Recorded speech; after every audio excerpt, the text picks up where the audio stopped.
ಕಣ್ಮುಚ್ಚಿ ಪ್ರಿಯರೇ, ಚಿಕ್ಕದಾಗಿ ಒಂದು ಪ್ರಾರ್ಥನೆ ಮಾಡಿ ಶುರು ಮಾಡೋಣ. ಪ್ರೀತಿಯುಳ್ಳ ಪರಲೋಕದಲ್ಲಿರುವ ನಮ್ಮ ತಂದೆ, ಒಂದು ಮಹೋನ್ನತವಾಗಿರುವಂತಹ ದಿನವನ್ನು ಕೊಟ್ಟಿಕ್ಕಾಗಿ ನಿಮಗೆ ಸ್ತೋತ್ರಪ್ಪ.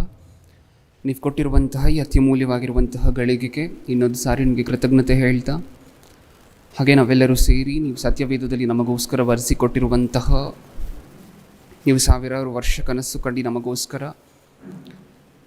ನಿಮ್ಮ ಆಲೋಚನೆಗಳ ನಿಮಿತ್ತ ನಮ್ಮ ಒಳಿತಿಗೋಸ್ಕರ ನಮ್ಮ ಮೇಲೆ ಕಾಳಜಿಯಿಂದ ನೀವು ಬರೆಸಿಕೊಟ್ಟಿರುವಂತಹ ಈ ಮಾತುಗಳ ಬಗ್ಗೆ ಆಲೋಚನೆ ಮಾಡಬೇಕಾದ್ರೆ ಹೇಳ್ತಿರುವಂತಹ ನನಗೆ ಪರಿಶುದ್ಧಾತ್ಮರ ಸಹಾಯವನ್ನು, ಹಾಗೆ ಕೇಳ್ತಿರುವಂತಹ ನಿಮ್ಮ ಮಕ್ಕಳಿಗೆ ಅದನ್ನು ಅಂಗೀಕರಿಸಲಿಕ್ಕೆ ಬೇಕಾಗಿರುವಂತಹ ವಿವೇಕವನ್ನು, ಸಾತ್ವಿಕತೆಯನ್ನು ದಯಪಾಲಿಸಿ. ನನ್ನ ಪ್ರಾರ್ಥನೆ ಯೇಸು ಕ್ರಿಸ್ತರ ನಾಮದಲ್ಲಿ ಸಮರ್ಪಿಸಿ ಬೇಡಿಕೊಳ್ಳುತ್ತಿದ್ದೇನೆ, ಪರಲೋಕದಲ್ಲಿರುವ ನಮ್ಮ ತಂದೆಯೇ, ಆಮೆನ್. ಪ್ರಿಯರಾದ ದೇವಜನರೇ, ಇವತ್ತು ನಾವು ಯಾವ ಅಂಶವನ್ನು ಆಲೋಚನೆ ಮಾಡ್ತಿದ್ದೀವಿ? ಯೆಹೋವನ ಸಾಕ್ಷಿಗಳು. ಟೈಟಲ್ ಏನು ಇಷ್ಟಕ್ಕೂ? ಮೈನ್ ಟೈಟಲ್ ಸಭೆಯನ್ನು ಸೀಳುವುದರಲ್ಲಿ ಅಪವಾದಿಯ ಅಸ್ತ್ರಗಳು ಅನ್ನುವಂತಹ ಟೈಟಲ್ ಮೇಲೆ ಮಾತಾಡ್ತಿದ್ದೀವಿ. ಅದರಲ್ಲಿ ಸಬ್ ಟಾಪಿಕ್ ಆಗಿ ಯೆಹೋವನ ಸಾಕ್ಷಿಗಳು ಅನ್ನುವಂತಹದನ್ನು ಕಳೆದ ವಾರ ಸ್ಟಾರ್ಟ್ ಮಾಡಿದ್ದೀವಿ. ಈಗ ಯೆಹೋವನ ಸಾಕ್ಷಿಗಳು ಅನ್ನುವಂತಹದರಲ್ಲಿ ಎರಡನೇ ಭಾಗವನ್ನು ಆಲೋಚನೆ ಮಾಡಿ ನೋಡ್ತಿದ್ದೀವಿ. ಹೌದಾ? ಓಕೆ. ಕಳೆದ ವಾರ ಏನೇನೆಲ್ಲ ನೋಡಿದ್ವಿ ನಾವು?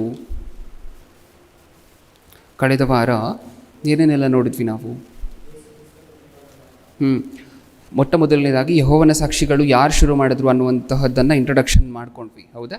ಇದು ಯಾವಾಗ ಶುರು ಆಯಿತು, ಯಾರು ಶುರು ಮಾಡಿದ್ರು, ಈ ವ್ಯಕ್ತಿಯ ಬ್ಯಾಕ್ಗ್ರೌಂಡ್ ಏನು? ಕಳೆದ ವಾರ ನಾವು ಆಲೋಚನೆ ಮಾಡಿರುವಂತಹದ್ರಲ್ಲಿ ನಮಗೆ ಯಾವ ಸತ್ಯ ಗೊತ್ತಾಯಿತು? ಈ ವ್ಯಕ್ತಿ ಯೆಹೋವನ ಸಾಕ್ಷಿಗಳು ಅನ್ನು ಶುರು ಮಾಡಿ ಎಷ್ಟು ವರ್ಷ ಆಯಿತು? ಸುಮಾರು 200 ವರ್ಷ. ಯೇಸು ಕ್ರಿಸ್ತರು ಸತ್ಯವೇದದಲ್ಲಿ ಹೇಳಿರುವಂತಹ ಮಾತು ಹೇಳಿ ಎಷ್ಟು ವರ್ಷ ಆಯಿತು? 2000 ವರ್ಷ. ಹಾಗಾದರೆ ನಾವು 200 ವರ್ಷ ಹಿಂದೆ ಹೇಳಿರುವಂತಹ ಈ ವ್ಯಕ್ತಿಯ ಮಾತನ್ನು ಹೇಳೋಣ, ಅಂದರೆ ನೆನ್ನೆ ಮೊನ್ನೆ ಬಂದಿರುವಂಥ ಈ ವ್ಯಕ್ತಿಯ ಮಾತು ಕೇಳೋಣ, ಅಥವಾ ಯೇಸು ಕ್ರಿಸ್ತರು 2000 ವರ್ಷಗಳ ಹಿಂದೆ ನಮ್ಮ ಒಳಿತಿಗೋಸ್ಕರ ಹೇಳಿರುವಂತಹ ಮಾತನ್ನು ಕೇಳೋಣ? ಹಾಗೆ ಈ ವ್ಯಕ್ತಿ ಇಷ್ಟಕ್ಕೂ ನಮ್ಮೆಲ್ಲರಿಗೂ ಕಳೆದ ವಾರ ಚರಿತ್ರೆಯನ್ನು ನೋಡಿದ್ದೀವಲ್ವ. 1879ರಲ್ಲಿ ವಾಚ್ ಟವರ್ ಸೊಸೈಟಿ, ಆಮೇಲೆ 1881ರಲ್ಲಿ ಮ್ಯಾಗ್ಝಿನ್ ಅಂದರೆ ಮೊಟ್ಟ ಮೊದಲು ಮ್ಯಾಗ್ಝಿನ್ ಶುರು ಆಗುತ್ತೆ, ಆಮೇಲೆ ಒಂದು ಸೊಸೈಟಿ ಶುರು ಆಗುತ್ತೆ. ಆಮೇಲೆ 1916ರಲ್ಲಿ ಈ ವ್ಯಕ್ತಿ ಮರಣ ಹೊಂದುತ್ತಾನೆ, ರಸ್ಸಲ್ ಅನ್ನುವಂತಹ ವ್ಯಕ್ತಿ. 16 ಆದ ನಂತರ ಸುಮಾರು 1931 ರೂಥರ್ಫೋರ್ಡ್ ಅನ್ನುವಂತಹ ವ್ಯಕ್ತಿಯ ಸ್ಥಾನಕ್ಕೆ ಬಂದು ಈ ವಾಚ್ ಟವರ್ ಸೊಸೈಟಿ ಅನ್ನುವಂತಹದ್ದು ಏನಿದೆ ಅದರ ಹೆಸರನ್ನು ಏನಂತ ಬದಲು ಮಾಡ್ತಾರೆ? ಯೆಹೋವನ ಸಾಕ್ಷಿಗಳು ಅಂತ ಹೇಳಿ ಬದಲು ಮಾಡ್ತಾರೆ. ಇವರು ಆರಾಧನೆ ಮಾಡುವಂತಹ ಸ್ಥಳಗಳು ಹೇಗಿರುತ್ತೆ ಅಂತ ನಾವು ಕಳೆದ ವಾರ ನೋಡಿದ್ವಲ್ವ. ಹೇಗಿರುತ್ತೆ? ಹೆಸರೇನು? Jehovah Kingdom halls. ಇದು ಇವರು ಆರಾಧನೆ ಮಾಡುವಂತಹ ಸ್ಥಳಕ್ಕಿರುವಂಥ ಹೆಸರುಗಳು. ಓಕೆ. ಇನ್ನು ಸಿದ್ಧಾಂತಗಳ ವಿಚಾರಕ್ಕೆ ಬಂದರೆ, ಕಳೆದ ವಾರ ನಾವು ಇವರು ಯಾವ ಸಿದ್ಧಾಂತವನ್ನು ನಂಬಿದ್ದಾರೆ, ಜೊತೆಯಲ್ಲಿ ಯಾವ ಆ ಸಿದ್ಧಾಂತಗಳನ್ನೆಲ್ಲ ಇವ್ರು ನಂಬಿಕೊಂಡಿದ್ರೆ ಬರೀ ಇವ್ರು ಮಾತ್ರ ನರ್ಕಕ್ಕೆ ಹೋಗ್ತಾರೆ, ನಮಗೇನು ಅಷ್ಟೊಂದು ದೊಡ್ಡ ಪ್ರಾಬ್ಲಮ್ ಏನು ಅನ್ನಿಸ್ತಿರ್ಲಿಲ್ವೇನೋ. ಆದರೆ ಪ್ರಾಬ್ಲಮ್ ಏನು? ಇವ್ರು ನಂಬೋದರ ಜೊತೆ ಅತಿ ವೇಗವಾಗಿ, ಅತ್ಯಂತ ಪ್ರಬಲವಾಗಿ ಅದನ್ನು ಇನ್ನೊಬ್ಬರಿಗೆ ತಲುಪಿಸುವಂಥ ಕೆಲಸ ಮಾಡ್ತಿದ್ದಾರೆ. ಬೇಡ ನಮ್ಮನ್ನು ಬಿಟ್ಬಿಡಿ ಅಂತ ಹೇಳಿದ್ರು ಬಿಡದೆ ಫೋರ್ಸ್ಫುಲ್ಲಾಗಿ ಅದನ್ನು ಹೇಳುವಂತಹ ಪ್ರಯತ್ನ ಮಾಡ್ತಿದ್ದಾರೆ ಕ್ರೈಸ್ತರಿಗೆ. ಅದು ಅಲ್ಲಿ ಪ್ರಾಬ್ಲಮ್ ಇದೆ. ಹೌದಾ? ಏಕೆಂದರೆ ಈ ಸುಳ್ಳು ಸುವಾರ್ತೆ, ಯೇಸು ಕ್ರಿಸ್ತರು ಮಿಕಾಯೇಲನು ಮತ್ತು ನಮಗೆ ನರಕ ಇಲ್ಲ, ಶಾಶ್ವತವಾಗಿರುವಂತಹ ನಿತ್ಯಾಗ್ನಿ ಇಲ್ಲ, ಇದೆಲ್ಲ ಜನರ ಮಧ್ಯೆ ಹೋದರೆ ಏನಾಗುತ್ತೆ? ಪಾಪ ಮಾಡುವಂತಹದನ್ನು ಜಾಸ್ತಿ ಮಾಡ್ತಾರೆ. ನಿಜನ ಭಯಭಕ್ತಿ ಇಲ್ಲದೆ ಇರುವಂತಹ ಪರಿಸ್ಥಿತಿಗೆ ಬರ್ತಾರೆ. ಹೌದಾ? ಓಕೆ. ಅಲ್ಲಿ ನಮಗೆ ಪ್ರಾಬ್ಲಮ್ ಇರೋದರಿಂದ ಈ ಒಂದು ಪ್ರಸಂಗವನ್ನು ಆಲೋಚನೆ ಮಾಡಿ ನೋಡ್ತಿದ್ದೀವಿ. ಈಗಾಗಲೇ ಕಳೆದ ವಾರ ಹೇಳಿರೋ ಹಾಗೆ ಇವರ ಸಿದ್ಧಾಂತಗಳು ಏನೇನು ಅಂತ ಮಾತ್ರ ಕಳೆದ ವಾರ ನೋಡಿದ್ವಿ. ಅದಕ್ಕೆ ಉತ್ತರ ಏನು ಇಷ್ಟಕ್ಕೂ? ಆ ಸಿದ್ಧಾಂತಗಳನ್ನು ಸತ್ಯವೇದದ ಪಕ್ಕದಲ್ಲಿಟ್ಟಾಗ ಸತ್ಯವೇದ ಅದನ್ನು ಅಂಗೀಕಾರ ಮಾಡುತ್ತಾ? ಇಷ್ಟಕ್ಕೂ ಇವ್ರು ಹೇಳ್ತಿರುವಂಥ ಇವರೇನೋ ರೆಫರೆನ್ಸೇ ತೋರಿಸಿ ಹೇಳ್ತಾರೆ, ನೋಡಿ ಇಲ್ಲಿ ಹಿಂಗೆ ಬರ್ದಿದ್ಯಲ್ವಾ ಅನ್ನುವಂತಹ ರೆಫರೆನ್ಸೇ ತೋರಿಸಿ ಹೇಳ್ತಾರೆ. ಇಷ್ಟಕ್ಕೂ ಆ ರೆಫರೆನ್ಸ್ಗೆ ನಿಜವಾಗ್ಲೂ ಇರುವಂಥ ಅರ್ಥ ಏನು? ಅದನ್ನು ಇವತ್ತು ಆಲೋಚನೆ ಮಾಡಿ ನೋಡ್ತಿದ್ದೀವಿ. ಇವರ ಸಿದ್ಧಾಂತಗಳನ್ನು ನೋಡ್ತಿದ್ದೀವಿ ಇವತ್ತು. ಇವರು ಯಾವ ರೆಫರೆನ್ಸನ್ನು ತೋರಿಸ್ತಾರೆ ಅನ್ನುವಂತಹದನ್ನು ನೋಡ್ತಿದ್ದೀವಿ. ಜೊತೆಯಲ್ಲಿ ಆ ರೆಫರೆನ್ಸ್ಗೆ ನಿಜವಾದ ಅರ್ಥ ಏನು? ಇವ್ರು ಅಂದ್ಕೊಂಡಿರುವಂತಹದ್ದೇನಾ, ಇವ್ರು ಇನ್ನೊಬ್ರಿಗೆ ಹೇಳುವಂತಹದ್ದೇನಾ ಅದರ ಅರ್ಥ ಅನ್ನುವಂತಹದ್ದನ್ನು ಇವತ್ತು ಒಂದೊಂದಾಗಿ ಬಿಡಿಸಿ ನೋಡ್ತಿದ್ದೀವಿ. ಮೊಟ್ಟ ಮೊದಲನೇದಾಗಿ ಎಲ್ಲಿಂದ ಶುರು ಮಾಡೋಣ? ಇವರ ಸಿದ್ಧಾಂತಕ್ಕೆ ಹೋಗುವುದಕ್ಕಿಂತ ಮೊದಲು ಹೆಸರು ಬಗ್ಗೆ ಸ್ವಲ್ಪ ಮಾತಾಡ್ಕೊಳ್ಳೋಣ. ಇವರ ಡಿನಾಮಿನೇಷನ್ಗೆ ಇಟ್ಕೊಂಡಿರುವಂಥ ಹೆಸರು ಬಗ್ಗೆ ಸ್ವಲ್ಪ ಹೊತ್ತು ಮಾತಾಡೋಣ. ಯಾಕೆಂದರೆ ಅಲ್ಲಿಂದ ಶುರು ಮಾಡಬೇಕಲ್ಲ. ಕಳೆದ ವಾರನೂ ನಾವು ನೋಡಿದ್ವಿ, ನಾವು ಇನ್ನೊಬ್ಬರ ಹತ್ರ ಮಾತಾಡಬೇಕಾದ್ರೆ ಎಲ್ಲಿಂದ ಶುರು ಮಾಡಬೇಕು? ಬೇಸಿಂದ ಶುರು ಮಾಡಬೇಕು. ನಿಜನ? ಯೆಹೋವನ ಸಾಕ್ಷಿಗಳು ಅವ್ರು ಯಾರಾದರೂ ನಾಳೆ ಬಂದು ಯೇಸು ಕ್ರಿಸ್ತರ ಬಗ್ಗೆ ಮಾತಾಡೋಣ ಬನ್ನಿ, ಯೇಸು ಕ್ರಿಸ್ತರು ದೇವರ ಹೌದಾ ಇಲ್ವಾ ಅಂತ ಹೇಳಿ ಮಾತಾಡೋಣ ಬನ್ನಿ ಅಂತ ಕೇಳಿದ್ರು ಅಂತ ಅಂದ್ಕೊಳ್ಳಿ. ಎಲ್ಲಿಂದ ಶುರು ಮಾಡಬೇಕು? ಆಮೇಲೆ ಯೇಸು ಕ್ರಿಸ್ತರ ಬಗ್ಗೆ ಆಮೇಲೆ ಮಾತಾಡೋಣ. ಮೊಟ್ಟ ಮೊದಲನೇದಾಗಿ ನಿಮ್ಮ ಡಿನಾಮಿನೇಷನನ್ನು ಸ್ಥಾಪನೆ ಮಾಡಿದಂತಹ ರಸಲ್ ಬಗ್ಗೆ ಮಾತಾಡೋಣ ಸ್ವಲ್ಪ ಹೊತ್ತು. ಎಂತೆಂಥ ದೊಡ್ಡ ಘನಕಾರ್ಯಗಳನ್ನು ಮಾಡಿದ್ದಾರೆ ತನ್ನ ಜೀವನದಲ್ಲಿ ಅಂತ ಹೇಳಿ ಶುರು ಮಾಡಿ, ಮೊಟ್ಟ ಮೊದಲು ಆ ವ್ಯಕ್ತಿಯ ಏಕೆಂದರೆ ಒಬ್ಬರು ಹೇಳುವಂತಹ ಮಾತು ಸತ್ಯ ಹೌದೋ ಇಲ್ವೋ ಅಂತ ಹೇಳಿ ನಾವು ನಂಬಬೇಕು ಅಂತ ಹೇಳಿದ್ರೆ ಆ ವ್ಯಕ್ತಿ ಹೇಗಿರಬೇಕು, ಆ ವ್ಯಕ್ತಿಯ ಜೀವನ ಹೇಗಿರಬೇಕು, ಯೇಸು ಕ್ರಿಸ್ತರ ಥರ ಇರಬೇಕು. ಯೇಸು ಕ್ರಿಸ್ತರು ಏನು ಹೇಳಿದ್ರು ನಾವು ಆಕ್ಸೆಪ್ಟ್ ಮಾಡ್ಬೋದು, ಏಕೆಂದರೆ ಯೇಸು ಕ್ರಿಸ್ತರ ಚರಿತ್ರೆ ಹಾಗಿದೆ. ಪಬ್ಲಿಕ್ಕಲ್ಲಿ ನಿಂತು ನನ್ನಲ್ಲಿ ಯಾರಾದರೂ ತಪ್ಪಿದೆ ಅಂತ ಹೇಳಿ ಸ್ಥಾಪನೆ ಮಾಡುವಂಥವ್ರು ನಿಮ್ಮ ಮಧ್ಯದಲ್ಲಿ ಇದ್ದೀರಾ ಅಂತ ಹೇಳಿ ಮೊದಲನೇ ಶತಮಾನದಲ್ಲಿ ಯೇಸು ಕ್ರಿಸ್ತರು ಕೇಳಿದ್ರೆ ಯಾರೂ ಸಹ ಒಂದು ಮಾತು ಸಹ ಬಾಯ್ಬಿಟ್ಟು ಮಾತಾಡಲಿಕ್ಕಾಗಿಲ್ಲ. ಅದು ಯೇಸು ಕ್ರಿಸ್ತರ ಚರಿತ್ರೆ. ಹಾಗಾದರೆ ನಾವು ಇನ್ನೊಬ್ಬರ ಮಾತನ್ನು ಕೇಳಬೇಕು ಅಂತ ಹೇಳಿದ್ರೆ ಆ ವ್ಯಕ್ತಿ ಹೇಗಿರಬೇಕು, ಫಸ್ಟು ಹೇಳುವಂತಹ ವ್ಯಕ್ತಿ ಅಷ್ಟು ಉತ್ತಮವಾಗಿ ಉನ್ನತವಾಗಿರಬೇಕು. ಈಗ ರಸಲ್ ಜೀವನವನ್ನು ಕಳೆದ ವಾರ ನೀವು ನೋಡಿದ್ರಿ. ಉನ್ನತವಾಗಿ ಉತ್ತಮವಾಗಿ ಏನಾದರೂ ಕಾಣಿಸ್ತಾ ಪ್ರಿಯರೇ? ಏನಾದರೂ ಕಾಣಿಸ್ತಾ? ಸಂಘದಲ್ಲಿ ಒಳ್ಳೆ ಸಭ್ಯನ? ಸಂಘದಲ್ಲಿ ಒಳ್ಳೆ ಸಭ್ಯನ? ಇಲ್ಲ. ಕುಟುಂಬದಲ್ಲಿ ಒಳ್ಳೆ ತಲೆನ? ಅಲ್ಲ. ಸಮಾಜದಲ್ಲಿ ಒಳ್ಳೆ ವ್ಯಕ್ತಿನ?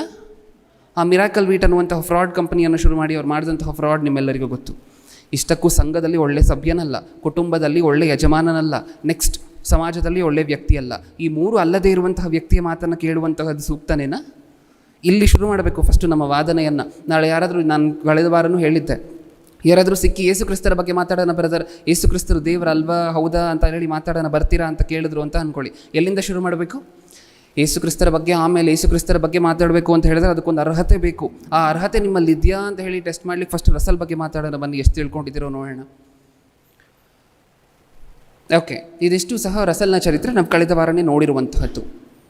ಇವತ್ತು ಇವರ ಸಿದ್ಧಾಂತಗಳ ವಿಚಾರಕ್ಕೆ ಬರುವುದಕ್ಕಿಂತ ಮುಂಚೆ, ಅಂದರೆ ಇವರ ಸಿದ್ಧಾಂತಗಳು ಕಳೆದ ವಾರ ನಾವು ನೋಡಿದ್ವಲ್ವ, ಯಾವುದು ಸುಳ್ಳು ಯಾವುದು ಸರಿ ಇವರು ಹೇಳುವಂತಹದ್ರಲ್ಲಿ, ಇದಕ್ಕೆ ಬರುವುದಕ್ಕಿಂತ ಮುಂಚೆ ಇವರ ಹೆಸರು ಬಗ್ಗೆ ಮಾತಾಡೋಣ. ಯಾಕೆಂದರೆ ಇದೆಲ್ಲ ಬೇಸ್ ರಸಲ್ ಬಗ್ಗೆ ಮಾತಾಡುವಂತಹದ್ದು. ಇವರು ಇಟ್ಕೊಂಡಿರುವಂಥ ಹೆಸರು ಯೆಹೋವನ ಸಾಕ್ಷಿಗಳು. ಆ ಹೆಸರು ಸರಿನಾ ಸತ್ಯವೇದಕ್ಕೆ ಕಂಪೇರ್ ಮಾಡಿ ನೋಡಿದಾಗ ಇದೆಲ್ಲವೂ ಸಹ ಪ್ರಿಲಿಮಿನರಿಯಾಗಿ ನೋಡಬೇಕಾಗಿರುವಂತಹ ವಿಚಾರಗಳಲ್ವ.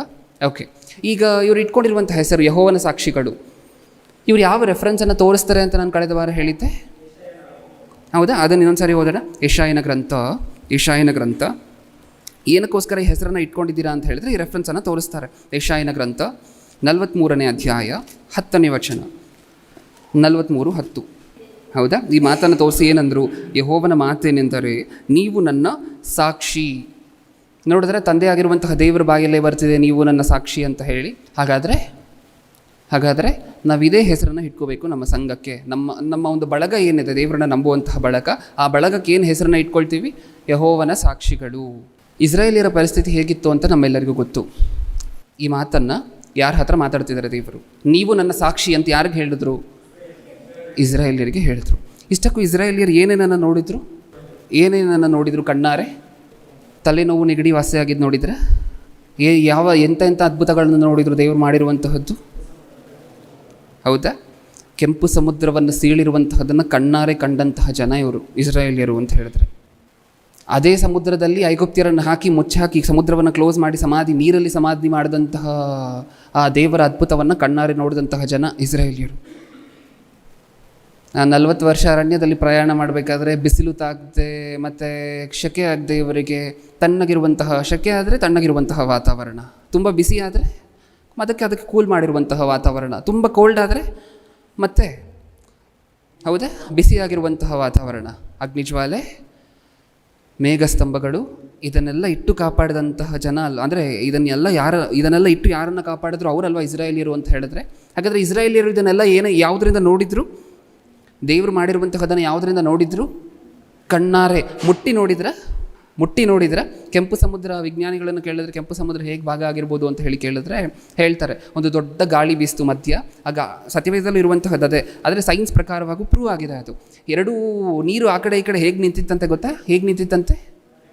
ಗೋಡೆಯಂತೆ. ನೋಡಿದ್ರೆ ಮತ್ತೆ ಇಸ್ರಾಯೇಲಿಯರು ನೋಡಿದ್ರ? ಹೌದು.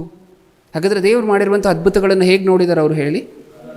ಕಣ್ಣಾರೆ ನೋಡಿದ್ದಾರೆ, ನೆಕ್ಸ್ಟ್ ಕೈಯಾರೆ ಮುಟ್ಟಿದ್ದಾರೆ. ನದಿ ನೀರು ಪೂರ್ತಿ ರಕ್ತ ಆಗಿ ಬದಲಾಗೋಗಿರುವಂತಹದ್ದು ಅಂದರೆ ತಮಾಷೆಯ ವಿಚಾರನ? ಐಗುಪ್ತ ದೇಶದಲ್ಲಿ ಇವರಿದ್ದಾಗ ಇವ್ರನ್ನ ಬಿಡಿಸ್ಲಿಕ್ಕೋಸ್ಕರ ದೇವರು ಏನು ಮಾಡಿದ್ರಂತೆ? ಬರೋ ನೀರನ್ನೆಲ್ಲ ರಕ್ತವನ್ನಾಗಿ ಮಾರ್ಪಡಿಸಿರುವಂತಹದ್ದು. ತಮಾಷೆಯ ವಿಚಾರನ? ಅದಕ್ಕೆ ದೇವರು ಹೇಳ್ತಿದ್ದಾರೆ, ನೀವು ನನ್ನ ಸಾಕ್ಷಿಗಳು, ನಾನು ಮಾಡಿರುವಂತಹದನ್ನು ನೀವು ಕಣ್ಣಾರೆ ನೋಡಿದ್ದೀರಾ, ಕೈಯಾರೆ ಮುಟ್ಟಿದ್ದೀರಾ, ಕಿವಿಯಾರೆ ಕೇಳಿಸ್ಕೊಂಡಿದ್ದೀರಾ. ಈ 3 ಮಾಡಿರುವಂತಹದ್ದು ಮಾತ್ರ ಸಾಕ್ಷಿಗಳಾಗಿರಬಹುದು.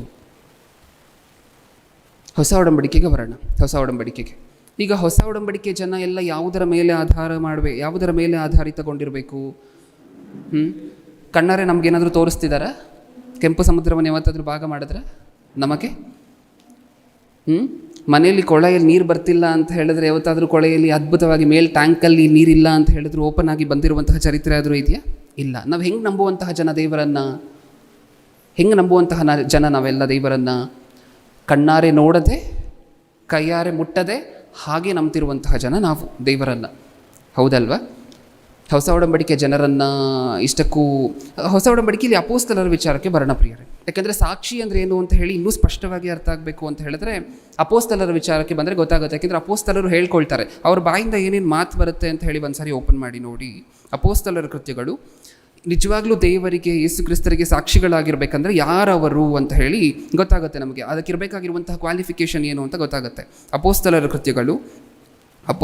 ಕೃತ್ಯಗಳು 1ನೇ ಅಧ್ಯಾಯ 8ನೇ ವಚನ. ಆ ಹೆಸರು ಇಟ್ಕೋಬೇಕು ಅಂದರೆ ನಾವು ಯೆಹೋವನ ಸಾಕ್ಷಿಗಳು ಅನ್ನುವಂಥ ಹೆಸರು ಇಟ್ಕೋಬೇಕಾದ್ರೆ ಏನೇನು ಕ್ವಾಲಿಫಿಕೇಷನ್ ಇರಬೇಕು? ಯೆಹೋವನಿಗಾಗಲಿ ಯೇಸು ಕ್ರಿಸ್ತರಿಗಾಗಲಿ ನಾವು ಸಾಕ್ಷಿಯಾಗಿರಬೇಕು ಅಂತ ಹೇಳಿದ್ರೆ ಏನೇನು ಕ್ವಾಲಿಫಿಕೇಷನ್ ಇರಬೇಕು? 1:8.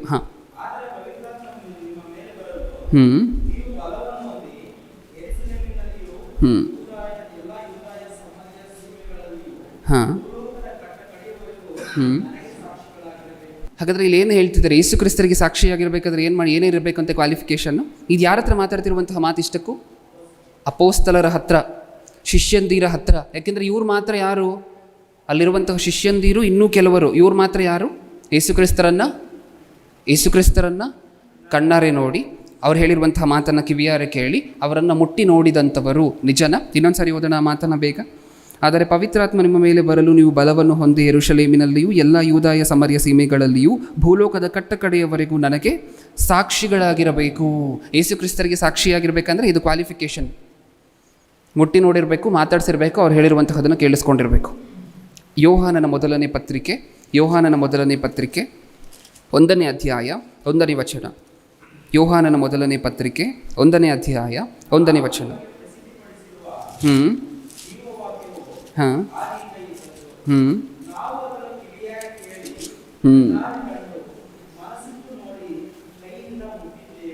ಹೌದಾ? ಏನಂತೆ? ಸಾಕ್ಷಿಯಾಗಿರ್ಬೇಕಾದ್ರೆ ಏನೇನಾಗಿರ್ಬೇಕಂತೆ? ಇವರೇ ಸಾಕ್ಷಿಗಳು. ಅಪೋಸ್ತಲರಿಗೆ ಯೇಸು ಕ್ರಿಸ್ತರು ಏನಂತ ಹೇಳ್ತಿದ್ದಾರೆ? ನೀವು ಲೋಕದ ಕಟ್ಟಕಡೆಯವರೆಗೂ ನೀವು ಸಾಕ್ಷಿಗಳು, ನನಗೆ ನೀವು ಸಾಕ್ಷಿಗಳು. ಹಾಗಾದರೆ ಇವ್ರು ಏನಕ್ಕೋಸ್ಕರ ಸಾಕ್ಷಿಗಳು ಅಂತ ಹೇಳಿದ್ರು ಯೇಸು ಕ್ರಿಸ್ತರು ಇವರನ್ನು? ಇವರೇನೇನು ಮಾಡಿದರಂತೆ ಅಪೋಸ್ತಲರು? ಇವಾಗ ಓದ್ತಿರುವಂತಹ ವಚನದ ಪ್ರಕಾರ ನಾವು ಅದನ್ನು ಕಿವಿಯಾರೆ ಕೇಳಿ, ಕಣ್ಣಾರೆ ಕಂಡು, ಮನಸ್ಸಿಟ್ಟು ನೋಡಿ, ಕೈಯಿಂದ ಮುಟ್ಟಿದ್ದೇವೆ. ಅಂದರೆ ಒಂದು ಸಾಕ್ಷಿಯಾಗಿರಬೇಕು ಅಂತ ಹೇಳಿದರೆ ಸುಮ್ಮನೆ ತಮಾಷೆಯಾಗಿರುವಂತಹ ವಿಚಾರ ಅಲ್ಲ ಪ್ರಿಯರೇ. ನಾವೇನಕ್ಕೋಸ್ಕರ ಇವರು ಯೆಹೋವನ ಸಾಕ್ಷಿಗಳು ಅಂತ ಹೆಸರಿಟ್ಕೊಂಡಿದ್ದಾರೆ. ನಾವೇನಕ್ಕೋಸ್ಕರ ಯೇಸು ಕ್ರಿಸ್ತರಿಗೆ ಸಾಕ್ಷಿಯಾಗಿರಬೇಕಾದ್ರೆ ಯಾವ ಕ್ರೈಟೀರಿಯಾ ಫುಲ್ಫಿಲ್ ಮಾಡಬೇಕು ಅಂತ ನೋಡ್ತಿದ್ದೀವಿ ಗೊತ್ತಾ? ನಿಮ್ಗೆ ಈಗಾಗಲೇ ಡೌಟ್ ಬಂದಿರಬಹುದು. ನಾವು ಯೆಹೋವನ ಸಾಕ್ಷಿಗಳು ಅನ್ನುವಂಥ ಹೆಸರ ಬಗ್ಗೆ ಅಲ್ವ ಬ್ರದರ್ ಆಲೋಚನೆ ಮಾಡ್ತಿರುವಂತಹದ್ದು. ನೀವೇನು ಯೇಸು ಕ್ರಿಸ್ತರ ಬಗ್ಗೆ, ಯೇಸು ಕ್ರಿಸ್ತರ ಸಾಕ್ಷಿ ಅನ್ನುವಂತಹ ಪದದ ಬಗ್ಗೆ ತೋರಿಸ್ತಿದ್ದೀರಾ ಅಂತ ಹೇಳಿ ನಿಮ್ಮ ಮನಸ್ಸಿನಲ್ಲಿ ಪ್ರಶ್ನೆ ಬಂದರೆ ಉತ್ತರ ಏನು ಗೊತ್ತಾ? ಇನ್ನೊಬ್ಬ ವ್ಯಕ್ತಿಗೆ ಸಾಕ್ಷಿಯಾಗಿರಬೇಕಂದ್ರೆ ಯಾವ ಕ್ರೈಟೀರಿಯಾ ಫುಲ್ಫಿಲ್ ಆಗಬೇಕು ಅಂತ ಗೊತ್ತಾದರೆ ಅದನ್ನು ತಗೊಂಡೋಗಿ ತಂದೆಯಾಗಿರುವಂತಹ ದೇವರಿಗೆ ಅಪ್ಲೈ ಮಾಡಿ ನೋಡ್ಬೋದು. ಈಗ ಯೇಸು ಕ್ರಿಸ್ತರಿಗೆ ಸಾಕ್ಷಿಯಾಗಿರಬೇಕಾದ್ರೆ ಯಾವ್ಯಾವ ಕ್ರೈಟೀರಿಯಾ ಫುಲ್ಫಿಲ್ ಆಗಬೇಕು? ಕಣ್ಣಾರೆ ನೋಡಿರಬೇಕು, ಕಿವಿಯಾರೆ ಕೇಳಿರಬೇಕು, ಮುಟ್ಟಿ ನೋಡಿರಬೇಕು. ಹೌದಲ್ವಾ? ಹೀಗೆಲ್ಲ ಮಾಡಿದ್ರೆ ಏನಂತೆ ಅಪೋಸ್ತಲರು ಯೇಸು ಕ್ರಿಸ್ತರಿಗೆ ಸಾಕ್ಷಿಗಳು. ಈಗ ಸಾಕ್ಷಿಯಾಗಬೇಕು ಅಂತ ಹೇಳಿದ್ರೆ ಇಷ್ಟೆಲ್ಲ ಫಾಲೋ ಮಾಡಬೇಕಾ? ಹೌದು. ಈಗ ತಂದೆಯಾಗಿರುವಂತಹ ದೇವರನ್ನು ಕೈಯಾರೆ ಮುಟ್ಟಿರುವಂಥವ್ರು ಯಾರಾದರೂ ಇದ್ದಾರೆ? ಮನುಷ್ಯರಲ್ಲಿ ಯಾರಾದರೂ ತಂದೆಯಾಗಿರುವಂತಹ ದೇವರನ್ನು ಕೈಯಾರೆ ಮುಟ್ಟಿರುವಂಥವ್ರು ಇದ್ದಾರೆ? ಕಣ್ಣಾರೆ ನೋಡಿರುವಂಥವರು, ಕಿವಿಯಾರೆ ಕೇಳಿಸ್ಕೊಂಡಿರುವಂಥವರು? ಮತ್ತು ಯಾವ ಆಧಾರದ ಮೇಲೆ ಇವರು ಹೆಸರಿಟ್ಕೊಂಡ್ರು ಯೆಹೋವನ ಸಾಕ್ಷಿಗಳು ಅಂತ ಹೇಳಿ? ನಾವೊಂದು ಕೋರ್ಟಿಗೆ ಹೋದರೆ ಒಂದು ಸಾಕ್ಷಿಯನ್ನು ನಾವು ಪ್ರೊಡ್ಯೂಸ್ ಮಾಡ್ತಿದ್ದೀವಿ ಕೋರ್ಟಲ್ಲಿ ಅಂತ ಹೇಳಿದ್ರೆ ಜಡ್ಜ್ ಏನಂತ ಕೇಳ್ತಾರೆ? ಬಂದು ಕಟ್ಟಕಟ್ಟೆಯ ಮೇಲೆ ನಿಂತ್ಕೊಂಡಾಗ ವ್ಯಕ್ತಿಯನ್ನು, ನೀನು ನೋಡಿದ್ಯಾಪ್ಪ ಅದನ್ನು ಮಾಡಿರುವಂತಹ ಕೊಲೆಯನ್ನು ಅಂತ ಕೇಳ್ತಾರೆ. ಇಲ್ಲ ಪ್ರಭು, ಇಲ್ಲ ಸ್ವಾಮಿ, ನಾನು ನೋಡಿಲ್ಲ ಅಂತ ಹೇಳಿದ್ರೆ ನೆಕ್ಸ್ಟ್ ಕ್ವೆಶನ್, ಹೋಗಲಿ ಅಲ್ಲಿ ಸೌಂಡು ಆ ವ್ಯಕ್ತಿ ಚುಚ್ಚಿದ್ದು, ಇವನು ಕಿರ್ಚಿದ್ದು ಇದನ್ನೇನಾದರೂ ಕೇಳಿಸ್ಕೊಂಡ ಅಂತ ಹೇಳಿದ್ರೆ ಇಲ್ಲ ಸ್ವಾಮಿ, ನಾನು ಅದನ್ನು ಮಾಡಿಲ್ಲ. ಹೋಗ್ಲಿ ಕೊಲೆಗಾರನೇನಾದರೂ ನಿನ್ನ ಬಾಡಿಗೆ ಟಚ್ ಆಗಿ ಏನಾದರೂ ತಪ್ಪಿಸ್ಕೊಂಡು ಹೊಡೋದನ್ನ ಅಂತ ಹೇಳಿದ್ರೆ ಇಲ್ಲ, ನಾನು ಮುಟ್ಟು ನೋಡಿಲ್ಲ. ಅಂದರೆ ನಾನು ನೋಡೂ ಇಲ್ಲ ಕಣ್ಣಾರೆ, ಕಿವಿಯಾರೆ ಕೇಳಿಸ್ಕೊಂಡಿಲ್ಲ, ಮುಟ್ಟು ನೋಡಿಲ್ಲ, ಇಷ್ಟು ಮಾಡಿಲ್ಲ. ಓಕೆ, ಈಗ ಜಡ್ಜ್ ಏನಂತಾರೆ, ನಾನು ಸಾಕ್ಷಿ ಆದರೆ ಕಣ್ಣಾರೆ ನೋಡಿಲ್ಲ, ಕಿವಿಯಾದರೆ ಕೇಳಿಸ್ಕೊಂಡಿಲ್ಲ, ಮುಟ್ಟು ನೋಡಲಿಕ್ಕೂ ಚಾನ್ಸ್ ಸಿಕ್ಕಿಲ್ಲ, ಆದರೂ ನಾನು ಸಾಕ್ಷಿ. ಅಂದರೆ ಜಡ್ಜ್ ಏನಂತಾರೆ, ನೀನು ಯಾವ ಊರಲ್ಲಿ ಸಾಕ್ಷಿ? ಹೌದಾ, ಇವ್ರು ನಿಜವಾಗ್ಲೂ ಸಾಕ್ಷಿನೇನ? ಇಲ್ಲ. ಸಾಕ್ಷಿ ಅಂತ ಹೇಳಿದ್ರೆ ಅದಕ್ಕೆ ಫಾಲೋ ಮಾಡಿ ಫುಲ್ಫಿಲ್ ಮಾಡಬೇಕಾಗಿರುವಂಥ ಒಂದಷ್ಟು ಕ್ರೈಟೀರಿಯಾಗಳಿದೆ. ನೋಡಿದ್ರೆ ಯೇಸು ಕ್ರಿಸ್ತರಿಗೆ ಸಾಕ್ಷಿಯಾಗಿರ್ಬೇಕಾದ್ರೆ ಯಾವ್ಯಾವ ಕ್ರೈಟೀರಿಯಾ ಫುಲ್ಫಿಲ್ ಆಗಬೇಕು ಅದೆಲ್ಲ ಫುಲ್ಫಿಲ್ ಆಗಿರಬೇಕು. ಇಷ್ಟೇ ಅಲ್ಲ, ಯೇಸು ಕ್ರಿಸ್ತರಿಗೆ ಸಾಕ್ಷಿಗಳಾಗಿರಬೇಕು ಅಂತ ಹೇಳಿದ್ರೆ ಇಷ್ಟು ಕ್ರೈಟೀರಿಯಾ ಫುಲ್ಫಿಲ್ ಮಾಡಿದರೆ ಸಾಕಾಗೋದಿಲ್ಲ. ನಮ್ಮ ರೆಫರೆನ್ಸ್ಗೋಸ್ಕರ ಇನ್ನೊಂದು ವಚನವನ್ನು ಓದ್ತೀರಾ, ಅಪೋಸ್ತಲರ ಕೃತ್ಯಗಳು 1ನೇ ಅಧ್ಯಾಯ 21ನೇ ವಚನ. ಅಪೋಸ್ತಲರ ಕೃತ್ಯಗಳು 1ನೇ ಅಧ್ಯಾಯ 21ನೇ ವಚನ. ಸಾಕ್ಷಿಯಾಗಿರಬೇಕು ಅಂದರೆ ಯೇಸು ಕ್ರಿಸ್ತರ ಶಿಷ್ಯಂದಿರಲ್ಲಿ ಒಬ್ಬರು ಸೇರಲ್ಪಡಬೇಕಾದ್ರೆ ಇದ್ದಂತಹ ಕ್ರೈಟೀರಿಯಾ ಏನಂತೆ? ಆದದರಿಂದ ಕರ್ತನಾದ ಯೇಸು ನಮ್ಮಲ್ಲಿ ಬರುತ್ತಾ ಹೋಗುತ್ತಾ ಇದ್ದ ಕಾಲವೆಲ್ಲ, ಅಂದರೆ ಯೋಹಾನನು ದೀಕ್ಷಾಸ್ನಾನ ನಡೀತಲ್ವ ಯೇಸು ಕ್ರಿಸ್ತರಿಗೆ, ಅಲ್ಲಿಂದ ಹಿಡಿದು ಮೊದಲುಗೊಂಡು ಯೇಸು ನಮ್ಮ ಬಳಿಯಿಂದ ಮೇಲಣ ಲೋಕಕ್ಕೇರಿದ ದಿನದವರೆಗೂ ನಮ್ಮ ಜೊತೆಯಲ್ಲಿ ಇರಬೇಕು ಅಂಥವ್ರು ಮಾತ್ರ ಏನಾಗ್ತಾರಂತೆ ಕೆಳಗಡೆ. ಮತ್ತೆ ಆ ಸೆಂಟೆನ್ಸನ್ನು ಮಾತ್ರ ಓದಿ, ಲಾಸ್ಟ್ ಸೆಂಟೆನ್ಸನ್ನು. ಒಬ್ಬನು ನಮ್ಮೊಂದಿಗೆ ಆತನ ಪುನರುದ್ಧಾನದ ವಿಷಯವಾಗಿ ಸಾಕ್ಷಿ ಹೇಳುವನಾಗಬೇಕು. ಸಾಕ್ಷಿ ಹೇಳಬೇಕಾದ್ರೆ ಏನು ಮಾಡಿರಬೇಕು? ಯೇಸು ಕ್ರಿಸ್ತರ ವಿಚಾರದಲ್ಲಿ ಎಲ್ಲಿಂದ ಎಲ್ಲಿವರೆಗೂ? ಯೇಸು ಕ್ರಿಸ್ತರು ಮಾಡಿದಂಥ ಒಂದು ಪ್ರಸಂಗ ನೋಡಿದ್ರೆ ಸಾಕಾಗೋದಿಲ್ಲ, ಯೇಸು ಕ್ರಿಸ್ತರು ಮಾಡಿದಂಥ ಒಂದು ಅದ್ಭುತ ಕಾರ್ಯ ನೋಡಿದ್ರೆ ಸಾಕಾಗೋದಿಲ್ಲ. ಎಲ್ಲಿಂದ ಹಿಡಿದು ಎಲ್ಲಿವರೆಗೂ ಯೇಸು ಕ್ರಿಸ್ತರ ಜೊತೆಲಿರಬೇಕಂತೆ? ಯೇಸು ಕ್ರಿಸ್ತರು ಯಾವಾಗ ದೀಕ್ಷಾಸ್ನಾನ ತಗೊಳ್ತಾರೋ ಆವಾಗಿಂದ ಹಿಡಿದು ಮತ್ತೆ ಮೇಲಣ ಲೋಕಕ್ಕೆ ಹೋಗುವ ಅಲ್ಲಿವರೆಗೂ ಈ ಒಂದು ಮೊಮೆಂಟೂ ಸಹ ಮಿಸ್ ಆಗದೆ ಜೊತೆಲೇ ಯಾವಾಗಲೂ ಇದ್ದರೆ ಅಂಥವನು ಯೇಸು ಕ್ರಿಸ್ತರಿಗೆ ಸಾಕ್ಷಿಯಾಗಲಿಕ್ಕೆ ಅರ್ಹನು. ಸಾಕ್ಷಿಯಾಗಿರಬೇಕಾದ್ರೆ ಎಷ್ಟೆಷ್ಟು ಕ್ರೈಟೀರಿಯಾಗಳಿದೆ ಅಂತ ಹೇಳಿ ಗೊತ್ತಾಯ್ತಾ? ಎಲ್ಲವನ್ನ ನೋಡಿರಬೇಕು.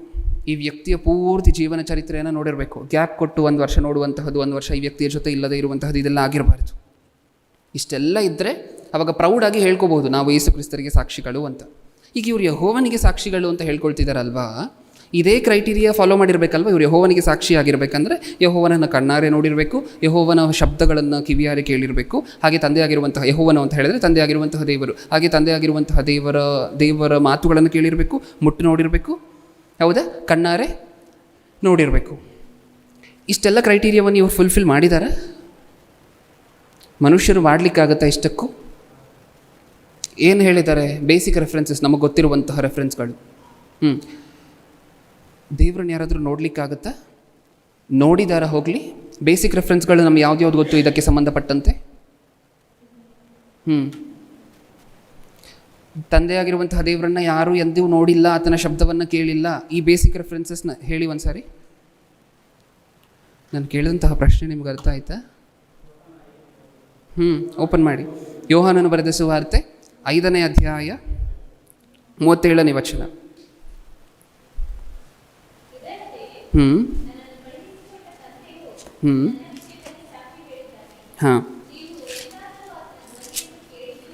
ನೀವು ಎಂದಾದರೂ ಆತನ ಧ್ವನಿಯನ್ನು ಕೇಳಿದ್ದೂ ಇಲ್ಲ, ಆತನ ರೂಪವನ್ನು ನೋಡಿದ್ದೂ ಇಲ್ಲ.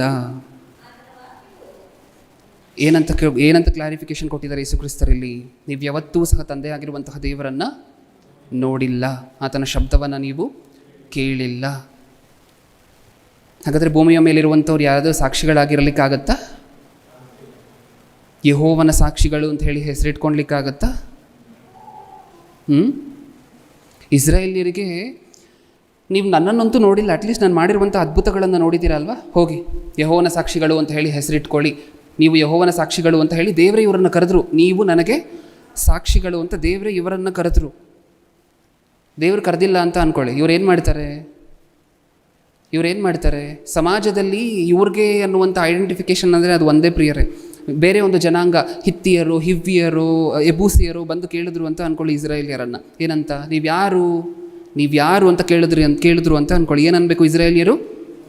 ನಾವು ಯೆಹೋವನ ಸಾಕ್ಷಿಗಳು. ಅದಕ್ಕೋಸ್ಕರ ಕೊಟ್ಟರು ಆ ಹೆಸರು. ಅಯ್ಯೋ ಇಟ್ಕೊಂಡು ಈ ಹೆಸರಾದರೂ ಇಟ್ಕೊಂಡು ಬದುಕಿ, ನೀವು ಮಾಡಿರುವಂಥ ಕೆಲಸಗಳನ್ನ ನೋಡಿದ್ದೀನಿ ಅಂತ ಹೇಳಿ.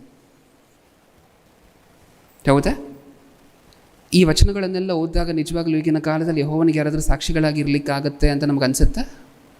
ಹೋಗಲಿ, ಹೊಸ ಒಡಂಬಡಿಕೆಯಲ್ಲಿ ನೀವು ಎಷ್ಟು ಪತ್ರಿಕೆಗಳನ್ನು ತೆಗೆದು ಓದಿದ್ರೂ ಸಹ, ರೋಮಾಪುರದವರಿಗೆ ಬರೆದ ಪತ್ರಿಕೆಯಿಂದ ಹಿಡಿದು ಎಷ್ಟು ಸಂಘಗಳಿಗೆ ಬರೆದಿರುವಂತಹ ಪತ್ರಿಕೆಗಳನ್ನು ಓಪನ್ ಮಾಡಿ ನೋಡಿದ್ರೂ ಸಹ ನಮಗೆ ಕಾಣಿಸುವಂತಹದ್ದು ಒಂದೇ ಹೆಸರು. ಏನದು? ಕ್ರಿಸ್ತನ ಸಂಘಕ್ಕೆ ಬರೀತಿರುವಂತಹ ಪತ್ರಿಕೆ. ಅಪೊಸ್ತಲನಾಗಿರುವಂತಹ ಪೌಲನಾಗಿರುವಂತಹ ನಾನು ಗಲಾತ್ಯದಲ್ಲಿರುವಂತಹ ಕ್ರಿಸ್ತನ ಸಂಘಕ್ಕೆ ಬರೀತಿರುವಂತಹ ಪತ್ರಿಕೆ. ರೋಮಾಪುರದಲ್ಲಿರುವಂತಹ ಕ್ರಿಸ್ತನ ಸಂಘಕ್ಕೆ ಬರೀತಿರುವಂತಹ ಪತ್ರಿಕೆ. ಹಾಗಾದರೆ ಒಂದು ಕ್ರಿಸ್ತನನ್ನು ನಂಬುವಂತಹ ಒಂದು ಸಮೂಹವನ್ನು ಏನಂತ ಕರಿಬೇಕು ಹೊಸ ಒಡಂಬಡಿಕೆಯಲ್ಲಿ? ಕ್ರಿಸ್ತನ ಸಂಘ. ನಾವು ಯೆಹೋವನ ಸಾಕ್ಷಿಗಳು ಅನ್ನುವಂಥ ಹೆಸರು ಇಲ್ವೇ ಹೊಸ ಒಡಂಬಡಿಕೆಯಲ್ಲಿ? ಇಲ್ವಲ್ಲ. ಯಾವ ಆಧಾರದ ಮೇಲೆ ಇಟ್ಕೊಂಡ್ರು ಇವರು? ಹಾಗಾದರೆ ಇದೇ ಆನ್ಸರ್. ಇವರ ಹೆಸರು ಸರಿನಾ ತಪ್ಪಾ ಅಂತ ಹೇಳಿ ಕೇಳಿದ್ರೆ ಇಷ್ಟೊತ್ತು ನಾವು ನೋಡಿರುವಂತಹದ್ದೇ ಆನ್ಸರ್. ಇಷ್ಟಕ್ಕೂ ಹೊಸ ಒಡಂಬಡಿಕೆಯಲ್ಲಿ ಪ್ರತಿಯೊಂದೊಂದು ಸಹ ನೀವು ಅಪೋಸ್ತಲರನ್ನು ನೋಡಿದ್ರು, ಮೊದಲನೇ ಶತಮಾನದಲ್ಲಿದ್ದಂತಹ ಸಂಘವನ್ನು ನೋಡಿದ್ರು, ತಂದೆಯಾಗಿರುವಂತಹ ದೇವರನ್ನು. ಇಲ್ಲಿ ಹೊಸ ಒಡಂಬಡಿಕೆಯಲ್ಲಿ ಕೊರತೆ ಏನು ಗೊತ್ತಾ ಪ್ರಿಯರೇ? ತಂದೆಯಾಗಿರುವಂತಹ ಇಸ್ರಾಯೇಲ್ಯರು ಮತ್ತು ಪ್ಯಾಲೆಸ್ಟೀನ್ ಆ ಕಡೆ ದೇಶಕ್ಕೆಲ್ಲ ನೀವು ಹೋಗಿದ್ರೆ, ತಂದೆಯಾಗಿರುವಂತಹ ದೇವರನ್ನು ನಂಬುವಂಥವರ ಸಂಖ್ಯೆಯಲ್ಲಿ ಕೊರತೆ ಇಲ್ಲ. ಯಾವುದರಲ್ಲಿ ಕೊರತೆ ಇದೆ ಗೊತ್ತಾ? ಯೇಸು ಕ್ರಿಸ್ತರನ್ನು ನಂಬುವಂಥವರ ಜನರಲ್ಲಿ ಕೊರತೆ ಇದೆ. ತುಂಬ ಜನ ನಂಬೋದಿಲ್ಲ ಯೇಸು ಕ್ರಿಸ್ತರು ದೇವರು ಅಂತ. ತಂದೆಯಾಗಿರುವಂಥ ದೇವರನ್ನು ನಂಬ್ತಾರೆ. ಇಸ್ಲಾಂ ಸಹೋದರರು ಸಹ ಒಂದು ಶಕ್ತಿ ಇದೆ ಅಂತ ಹೇಳಿ ಆರಾಧನೆ ಮಾಡ್ತಿದ್ದಾರೆ. ಹಾಗಾದರೆ ಯಾರನ್ನು ನಂಬ್ತಿಲ್ಲ ಯಾರೂ ಪ್ರಪಂಚದಲ್ಲಿ? ಆ ಕಡೆ ಯಹೂದ್ಯರು ನಂಬ್ತಿಲ್ಲ, ಯಹೂದ್ಯರಿಂದ ಡಿವೈಡ್ ಆಗಿರುವಂಥ ಯಾವ ಸೆಕ್ಟ್ಗಳು ಯಾರನ್ನು ನಂಬ್ತಿಲ್ಲ? ಯೇಸು ಕ್ರಿಸ್ತರನ್ನು ನಂಬ್ತಿಲ್ಲ. ನಾವು ಯೇಸು ಕ್ರಿಸ್ತರು ಅನ್ನುವಂಥ ಒಂದು ಹೆಸರನ್ನು ಮೊರೆ ಮಾಚಿದ್ವಿ ಅಂತ ಅಂದ್ಕೊಳ್ಳಿ. ನಾನು ಆಗಲೇ ಹೇಳಿದ್ದೆ, ಅಂದರೆ ಒಂದು ಸ್ವಲ್ಪ ದಿನದ ಹಿಂದೆ, ಒಂದು 500 ವರ್ಷ ಆದ ನಂತರ ಯೇಸು ಕ್ರಿಸ್ತರು ಯಾರು? ಯೇಸು ಕ್ರಿಸ್ತರು ಅನ್ನುವಂಥವ್ರು ಒಬ್ಬರಿದ್ರ ಅನ್ನುವಂತಹ ಪರಿಸ್ಥಿತಿಗೆ ಬಂದು ನಿಲ್ಲುತ್ತೆ ಸಮಾಜ. ಯೇಸು ಕ್ರಿಸ್ತರು ಅನ್ನುವಂತಹ ಇಷ್ಟಕ್ಕೂ ಇವರು ಎಂಥ ದೊಡ್ಡ ಮೋಸಗಾರರು ಅಂದರೆ ಯೆಹೋವನ ಸಾಕ್ಷಿಗಳು ಅನ್ನುವಂಥವರು.